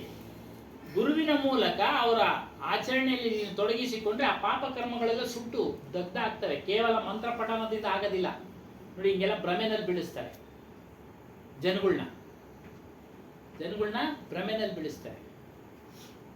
ಗುರುವಿನ ಬಳಿ ಹೋಗ್ಬೇಕು, ಆಧ್ಯಾತ್ಮ ಜ್ಞಾನ ತಿಳಿಬೇಕು, ಗುರುವಿನ ಏನ್ ಹೇಳ್ತಾರೋ ಅದಂತೆ ನಡಿಬೇಕು. ಆಗ ಮಾತ್ರ ಪಾಪ ಕರ್ಮಗಳು ಸುಟ್ಟೋಗ್ತವೆ, ಮಾಡಿರೋ ಪಾಪ ಕರ್ಮಗಳು. ಆದ್ರೆ ಸುಟ್ಟೋಯ್ತಲ್ಲ ಅಂತ ತಿರುಗಿ ಮಾಡಬಾರ್ದು, ನೀನು ಮಾಡಕ್ ಹೋಗ್ಬಾರ್ದು. ಏನ್ ಹೇಳಿರ್ತಾರೋ ಗುರು ಅದರಲ್ಲಿ ನಡಿಬೇಕು, ಅವಾಗ ಮಾತ್ರ ಅದು ನಾಶ ಆಗಕ್ಕೆ ಸಾಧ್ಯ. ಇನ್ಯಾವುದೇ ದೇವಿ ದೇವತಾದಿಗಳಿಂದ ಯಾವುದೇ ಪಾಪ ಕರ್ಮ ನಾಶ ಮಾಡ್ಲಿಕ್ಕೆ ಸಾಧ್ಯ ಇಲ್ಲ. ಅದೆಲ್ಲ ಹೇಳ್ತಾರೆ. ತಿರ್ಗಾ ಮೊದಲೇ ಟೋಪಿ ಹಾಕ್ಬಿಡ್ತಾರೆ. ತಿರ್ಗಾ ಅಲ್ಲೋದ್ರೆ ಪಾಪ ವಿಮೋಚನೆ, ಇಲ್ಲೋದ್ರೆ ಪಾಪ ವಿಮೋಚನೆ, ಅವೆಲ್ಲ ಸುಳ್ಳು. ಗುರುವಿಂದ ಮಾತ್ರ ಸಾಧ್ಯ. ಅದು ಶ್ರೇಷ್ಠವಾದ ಸತ್ಯವಾದ ಗುರು ಆಗಿರ್ಬೇಕು. ನಮ್ಗೆ ಅಂತವ್ರು ಯಾರು? ಹನುಮಾನ್ ಸಾಹೇಬ್ರು. ನಮ್ಗೆ ಬೇರೆ ಬೇರೆಯವ್ರು ಇದಾರೆ, ಇಲ್ಲ ಅಂತ ಹೇಳಿಲ್ಲ. ನಾವ್ ಇವ್ರನ್ನ ಪಾದ ಹಿಡಿದ್ವಿ, ಚಿಕ್ತು ಮಾಡ್ಕೊಂಡು ಹೋಗ್ತಾ ಇದ್ದೀವಿ. ರಿಸಲ್ಟ್ ಸಿಗುತ್ತೆ, ಕೊನೆಗೆ ರಿಸಲ್ಟ್ ಇರುತ್ತೆ, ಇಲ್ಲ ಅಂತ ಹೇಳಿಲ್ಲ. ನಾವು ಹೆಂಗ್ ನೋಡ್ಕೊಂಡು ಹೋಗ್ತಾ ಇದೀವೋ ಅದನ್ನ ನಮ್ಮ ಮೇಲೆ ಅವಲಂಬಿತವಾಗಿದೆ. ಅಲ್ಲೇನ? ಇದು ಸತ್ಯವಾದ ಮಾತು. ಸಮಾಜದಲ್ಲಿ ಒಂದಷ್ಟು ಪ್ರಜ್ಞಾವಂತರು ಇದ್ದಾರೆ. ನಮಗೂ ಪ್ರಶ್ನೆ ಆಗ್ತದೆ, ಈ ಯಮ ಅಂತಾರಲ್ವಾ, ಎಷ್ಟು ಸಾವಿರ ಜನ ಯಮಗಳು ಇರ್ಬೋದು ಅಂತ. ಒಬ್ಬನೇ ಅಂದ್ರೆ ಮತ್ತೆ ಎಲ್ಲ ಪ್ರಪಂಚಕ್ಕೆಲ್ಲ ಹೆಂಗೆ ಒಬ್ಬನೇ ಹೋಗಿ 5 ನಿಮಿಷ ಕಾಯ್ಕೊಂಡು ತಗೊಂಡು ಹೋಗ್ತಾನಂತಲ್ಲ. ಇವು ದೊಡ್ಡಬಳ್ಳಾಪುರಿಗೆ ಒಬ್ಬರೇ ಆದ್ರೂ ಸಾಕಾಗಲ್ವಲ್ಲ. ನೀವೇ ಹೇಳಿದ್ರೆ ಹಂಗೆ ನನಗೂ ಒಬ್ರು ಎಮ್ಮೆ ಮೇಲೆ ಬರ್ತಾನೆ ಅಂತ ನಮ್ಮ ಸ್ವಾಮಿಗಳು ಹೇಳಿದ್ರು. ಎಮ್ಮೆ ಮೇಲೆ ಬರ್ತಕ್ಕಂಥ ಇಷ್ಟು ಪ್ರಾಣನು ತೆಗೆದುಕೊಂಡು ಹೋಗಿ ಸಾಧ್ಯ ಯೋಚನೆ ಮಾಡಿ ಅಂತ. ಮತ್ತೆ ಎಷ್ಟು ಪ್ರಜ್ಞಾವಂತರು. ಎಲ್ಲ ಕಲ್ಪನೆ, ಅವ್ರು ಹೇಳ್ದಂಗೆ ಎಲ್ಲ ಕಲ್ಪನೆ ಮಾಡಿ ಬರ್ತಿದ್ದಾರೆ. ಏನಕ್ಕೆ? ಭಯ ಬೀಳಿ ಅಂತ. ಆಗ ಜನ ಸ್ವಲ್ಪ ಭಯ ಭಕ್ತಿ ಬರ್ಲಿ ಅಂತ ಅಷ್ಟೇ. ವಿಚಾರ ಮಾಡ್ತಾ ಮಾಡ್ತಾ ಬಿಡ್ತಾ ಇರ್ಬೇಕು. ಅದೆಲ್ಲ ಭಯಕ್ಕೆ ಹೋಗಿ ಅದು ನಿಜ ಅನ್ಕೊಂಡ್ಬಿಡುತ್ತೆ. ಇದೆಲ್ಲ ಈ ಜ್ಞಾನ ಹೇಗೆ ಅಂತ ಅಂದ್ರೆ ಜಗನ್ನಾಥ್ ಸಾಹೇಬ್ ಹೇಳೋರು, PhD ಇದ್ದಂಗೆ ಇದೆಲ್ಲ ಕಬೀರ್ ಜ್ಞಾನ. ಅವೆಲ್ಲ 1ನೇ ಕ್ಲಾಸು SLC ಅಷ್ಟೇ. ಇದು PhD, ಡಾಕ್ಟರ್ ಆಫ್ ಫಿಲಾಸಫಿ. ಈ ತರ ಇದ್ದಂಗೆ ದೊಡ್ಡ ಜ್ಞಾನ ಇದು ಕಬೀರ್ ಸಾಹೇಬ್ರ ಜ್ಞಾನ. ಎಲ್ಲಿ ಬೇಕಾದ್ರೂ ಕೇಳಿ ಹೇಳ್ತೀನಿ. ಆದ್ರೆ ಅವ್ರ ಸಂಪ್ರದಾಯವರು ಬಿಟ್ಕೊಡೋದಿಲ್ಲ. ಸುಮ್ಮನೆ ವಾದ ವಿವಾದಗಳು ಯಾಕೆ, ಕಲಹ ಯಾಕೆ, ದ್ವೇಷ ಯಾಕೆ? ಉದ್ದೇಶ ಆಗಲ್ಲ. ನಾವು ಮುಂದುವರಿಯೋದು ಅಷ್ಟೇ ಉದ್ದೇಶ. ಅಷ್ಟೇ. ನಾವು ಬಿಡುಗಡೆ ಆಗ್ಬೇಕು. ತಿಳಿಸೋದು ತಿಳ್ಕೊಳ್ಳಿ, ಬಿಟ್ರೆ ಬಿಡಿ. ಇಲ್ಲ, ನೀವು ಯಾವಾಗಾದ್ರೂ ಈ ಥರ ಇದನ್ನ ಅಸತ್ಯ ಸತ್ಯ ಅಂತ ಹೇಳಿದಾಗ 1 ವರ್ಷ ಆಗಲಿ 5 ವರ್ಷ ಕಾಯ್ದು ಅಯ್ಯೋ ಅವಾಗ ಹೇಳಿದ್ರಲ್ಲ, ಅವನಿಗೆ ಅರಿವಾದಾಗ ಅವತ್ತೇ ಅವ್ರು ಹೇಳಿದ್ರು. ಅದಕ್ಕೆ ಮಕ್ಕಳನ್ನ ಕರ್ಕೊಂಬಂದಿ ಅನ್ನೋದು. ಇವಾಗ ಯಾವ್ದೋ ಕಿವಿಗೆ ಬಿದ್ದಿದ್ರೆ ನಾಳೆ ಅನುಭವಕ್ಕೆ ಬಂದಾಗ ಯಾವ್ದೋ ಒಂದು ಅನುಭವ ಸ್ವಲ್ಪ ಹೆಚ್ಚು ಕಮ್ಮಿ ಆದ್ಮೇಲೆ ಅವತ್ತೇನೋ ಇವ್ರು ಹೇಳಿಲ್ಲ, ನಮ್ಮ ಅಣ್ಣ ಹೇಳಿಲ್ಲ, ನೀವು ಹೇಳಿ ಸರಿ ಅಣ್ಣ, ಊಟ ತಿಂಡಿ ಕಂಟ್ರೋಲ್ ಮಾಡ್ಬೇಕು ವಯಸ್ಸಾದ್ಮೇಲೆ ಅಂತ. ಹಂಗ ಅನುಭವಕ್ಕೆ ಬಂದಾಗ ಬರ್ತಾನೆ. ಚರ್ಚೆ ಒಳಗನು ಅದು ಇರ್ಬೇಕು, ಇದು ಇದ್ರೆ ಎಲ್ಲ ಇರ್ಲಿ ಅಂದಾಗನೇ ಅದು ನಿಮ್ ಬಗ್ಗೆ ಅವಾಗ ಇವಾಗ 5 ವರ್ಷ ಬಂದ್ರೆ ನಿಮ್ಮನ್ನೇನೋ ಅನ್ಕೊಂಡ್ಬಿಟ್ಟಿರ್ತಾರೆ ಅನ್ಕೊಳ್ರಿ. ಅವ್ರಿಗೆ ಅರಿವಾದಾಗ ನೀವ್ ಹೇಳಿದ್ದು ಕರೆಕ್ಟ್ ಆಗುತ್ತೆ, ಗುರುಗಳು ಹೇಳಿದ್ರು ಅಂತ. ಅದನ್ನೇ ಮಾಡ್ತಾ ಇರೋದು. ಹನುಮಾನ್ ಸಾಹೇಬ್ನ ನೆನೆಸ್ಕೊಳ್ಳೋದು. ಇಂತಿಂತ ಶಬ್ದಗಳು ಹೇಳಿದ್ರು. ಈಗಲೂ ನಾನು ಪೂಜೆ ಮಾಡ್ತಾ ಇರ್ಬೇಕಾದ್ರೆ ಬೆಳಿಗ್ಗೆ ಎದ್ದು ಅಲ್ಲಿ ಕ್ಯಾಸೆಟ್ ಬಂದು ಹೊಸದ್ರಾಗೆ ಏನ್ ಸ್ವಾಮಿ, ನಾವು ಈ ಇದಕ್ಕೆ ಬಂದು ಹೊಸದ್ರಾಗೆ ಇದು PhD, ಇದು ಹಂಗೆ, ಇದು ಅಂತ ಜ್ಞಾನ ಇಂಥ ಜ್ಞಾನ ಅಂದಾಗ ನಮಗೂ ಅದೇ ಅನ್ಸಿದ್ದು. ನೀವು ಸಮರ್ಥಿಸ್ಕೊಂತೀರಾ, ಎಲ್ಲಾರು ಅವ್ರವ್ರ ಕೇಳ್ತಾ ಏನೋ ಅನಿಸ್ತೀರ, ಅದಕ್ಕಿಂತ ಸ್ವಲ್ಪ ಭಿನ್ನವಾಗೈತೆ, ಏನೋ ಒಂದು ಯೋಚನೆ ಮಾಡೋ ಸಂಸ್ಕಾರ ನೀತಿ ಪಾಠಗಳು ಅಂತ ಹೇಳ್ತಾರೆ. ನಮ್ಮ ಅಣ್ಣ ಒಂದೇ ಮಾತು, ಹತ್ರಕ್ಕೆ ಹೋದಾಗೆ ಗೊತ್ತಾಗುತ್ತೆ ಮಕ್ಕಳಿಗೆ ನಾವು ಎಂಥ ಸಂಸ್ಕಾರ ಕಲಿಸ್ತಿದ್ದೀವಿ ಅಂದ್ರೆ, ಏನ ತಿಂತಾ ಇದ್ರೆ ಒಳಕೋಗಿ ತಿನ್ನೋಗು, ಯಾವನ್ನ ಬಂದ್ರೆ ಒಳಕೋಗಿ ತಿನ್ನೋಗು ಅಂತ ಹೇಳಿ ಕಳಿಸ್ತೀವಿ. ಅವರು ಕೊಟ್ಟು ತಿನ್ನೋ ಅಂತ ಸಂಸ್ಕಾರ ಹೇಳ್ಕೊಳಲ್ಲ. ಅಂತ ಸಂಸ್ಕಾರ ಹೇಳ್ಕೊಟ್ಟ ಮಕ್ಳಿಂದ ಏನಾಗ್ತದೆ ಹಂಗೆ ಹೇಳ್ಬಿಡೋಣ. ಯಾವಾಗ ನಿಮ್ಮ ಮನಸ್ಸಿನಲ್ಲಿ ಇಂಥ ಸತ್ಯಜ್ಞಾನದ ವಿವೇಕ ಉದಯ ಆಗುತ್ತೋ, ಪ್ರಕಾಶ ಆಗುತ್ತೋ, ನೀವು ನಿಮ್ಮಲ್ಲಿರ್ತಕ್ಕಂಥ ದುರ್ಬಲತೆಗಳು ದೂರ ಆಗ್ತವೆ. ಭಯ ಬೀಳತಕ್ಕಂಥದ್ದು, ಭ್ರಮೆಗಳು ಬೀಳತಕ್ಕಂಥದ್ದು ಇವೆಲ್ಲ ದುರ್ಬಲತೆಗಳು ದೂರ ಆಗ್ತವೆ. ವಿಷಯ ವಾಸನೆಗಳು ಕ್ರಮೇಣ ದೂರ ಆಗ್ತವೆ. ಕುಸ್ಸಂಗ ಮಾಡೋದಕ್ಕೆ ಹೋಗೋದಿಲ್ಲ. ಸತ್ಸಂಗವನ್ನ ಮಾಡ್ತೀರಾ, ಮನಸ್ಸಿನಲ್ಲೇ ಮಾಡ್ತಾ ಇರ್ತೀರಾ. ಇಲ್ಲಿ ಬಂದು ಕೇಳಿದ್ದನ್ನೇ ಮಾಡ್ತಾ ಮನಸ್ಸಿನಲ್ಲಿ ಮಾಡದೆ ಅದು ಸಹ ಸತ್ಸಂಗ. ಶಾಂತವಾಗಿರ್ತೀರಾ, ಯಾರಿಗೂ ತಲೆ ಕೆಡಿಸ್ಕೊಳಕ್ ಹೋಗಲ್ಲ. ಮನಸ್ಸಿನಲ್ಲಿ ಶಾಂತಿಯನ್ನ ಪಡೆಯೋದಕ್ಕೆ ಪ್ರಯತ್ನ ಪಡ್ತೀರಾ. ನಿಮ್ಮಲ್ಲಿರ್ತಕ್ಕಂಥ ಅಂಧಕಾರ ಅಜ್ಞಾನ ಗಾಯಬ್ ಹೋ ಜಾಯೇಗ, ಕಳೆದು ಹೋಗುತ್ತೆ, ಕಾಣೆಯಾಗ್ಬಿಡುತ್ತೆ, ಅಂದ್ರೆ ನಿಮ್ಮಿಂದ ದೂರ ಆಗ್ಬಿಡುತ್ತೆ, ನಿಮ್ಮಿಂದ ದೂರ ಆಗ್ಬಿಡುತ್ತೆ. ಹಾಗಾಗಿ ಏನೇ ಇಲ್ಲಿ ಹೇಳಿದ್ರು, ಏನು ಮನಸ್ಸಿನಲ್ಲಿ ನಮ್ಗೆ ಸೂಕ್ಷ್ಮವಾಗಿ ನಿಂತ್ಕೊಂಡ್ಬಿಡ್ತವೆ ನಮ್ಮ ಅಭ್ಯಾಸಗಳು. ನಮ್ಮ ನಡೆನುಡಿಗಳೇ ಫಸ್ಟ್ ಬೇಸಿಕ್ಕು ಸರ್. ಅದು ಕಥೆಗಳು ಕೇಳೋದ್ರ ಮೂಲಕನೇ ಬರೋದು. ರಾಮಾಯಣ ಆಗಿರ್ಬೋದು, ಮಹಾಭಾರತ ಆಗಿರ್ಬೋದು. ಅದೇ ಅದು ನಿಮಗೆ ಮುಕ್ತಿ ಕೊಡೋದಿಲ್ಲ. ಬದಲಾವಣೆ ಮಾಡ್ಕೊಳ್ಬೇಕು. ನಾವು 5ನೇ ಕ್ಲಾಸ್ನಲ್ಲೇ ಇರ್ತೀವ, ಓದಿ ಪಾಸ್ ಆಗಿ 6, 7, 8, 9, 10 ಹಿಂಗೆ ಬದಲಾವಣೆ ಮಾಡ್ತೀವಿ. ಆ ಬೇಸಿಕ್ ಏನಿದೆಯಲ್ಲ ನೀತಿಯೇ, ಅದು ಯಾವಾಗಲೂ ಇರ್ಬೇಕು. ನಡೆಯಲ್ಲಿ ಎಚ್ಚರ ಆಗಿ, ನುಡಿಯಲ್ಲಿ ಎಚ್ಚರ ಆಗು. ಅದಕ್ಕೆ ನೀತಿ ಯಾವತ್ತೂ ಒಳ್ಳೇದ್ ಮಾಡುತ್ತೆ ಮನುಷ್ಯಂಗೆ. ಹಾಗಾಗಿ ಬೆಳೀತಾ ನಮ್ಮ ಜ್ಞಾನವನ್ನ ಸಹ ಬೆಳೆಸ್ಕೊಳ್ಬೇಕು. ಆತ್ಮಜ್ಞಾನದ ಕಡೆ ಬರ್ಬೇಕು. ಮೂಢನಂಬಿಕೆ ಇವೆಲ್ಲ ದೂರ ಮಾಡ್ಕೊಳ್ಬೇಕು. ಹಾಗಾಗಿ ಬಹಳಷ್ಟು ವಿಚಾರಗಳು ಚರ್ಚೆ ಆದವು. ನೀವು ಎಲ್ಲ ಮಾತನಾಡ್ತೀರಾ, ನಮಗೂ ಕೂಡ ಜ್ಞಾನೋದಯ ಆಗ್ತಾ ಇದೆ. ನೀವೇ ಹೇಳೋದಕ್ಕೆ ನಾವು ಹಂಗ ಅಂತ ನಮಗೂ ನಾವು ವಿಚಾರ ತಿಳಿತಾ ಇದ್ದೀವಿ. ನಮಗೂ ಗಟ್ಟಿ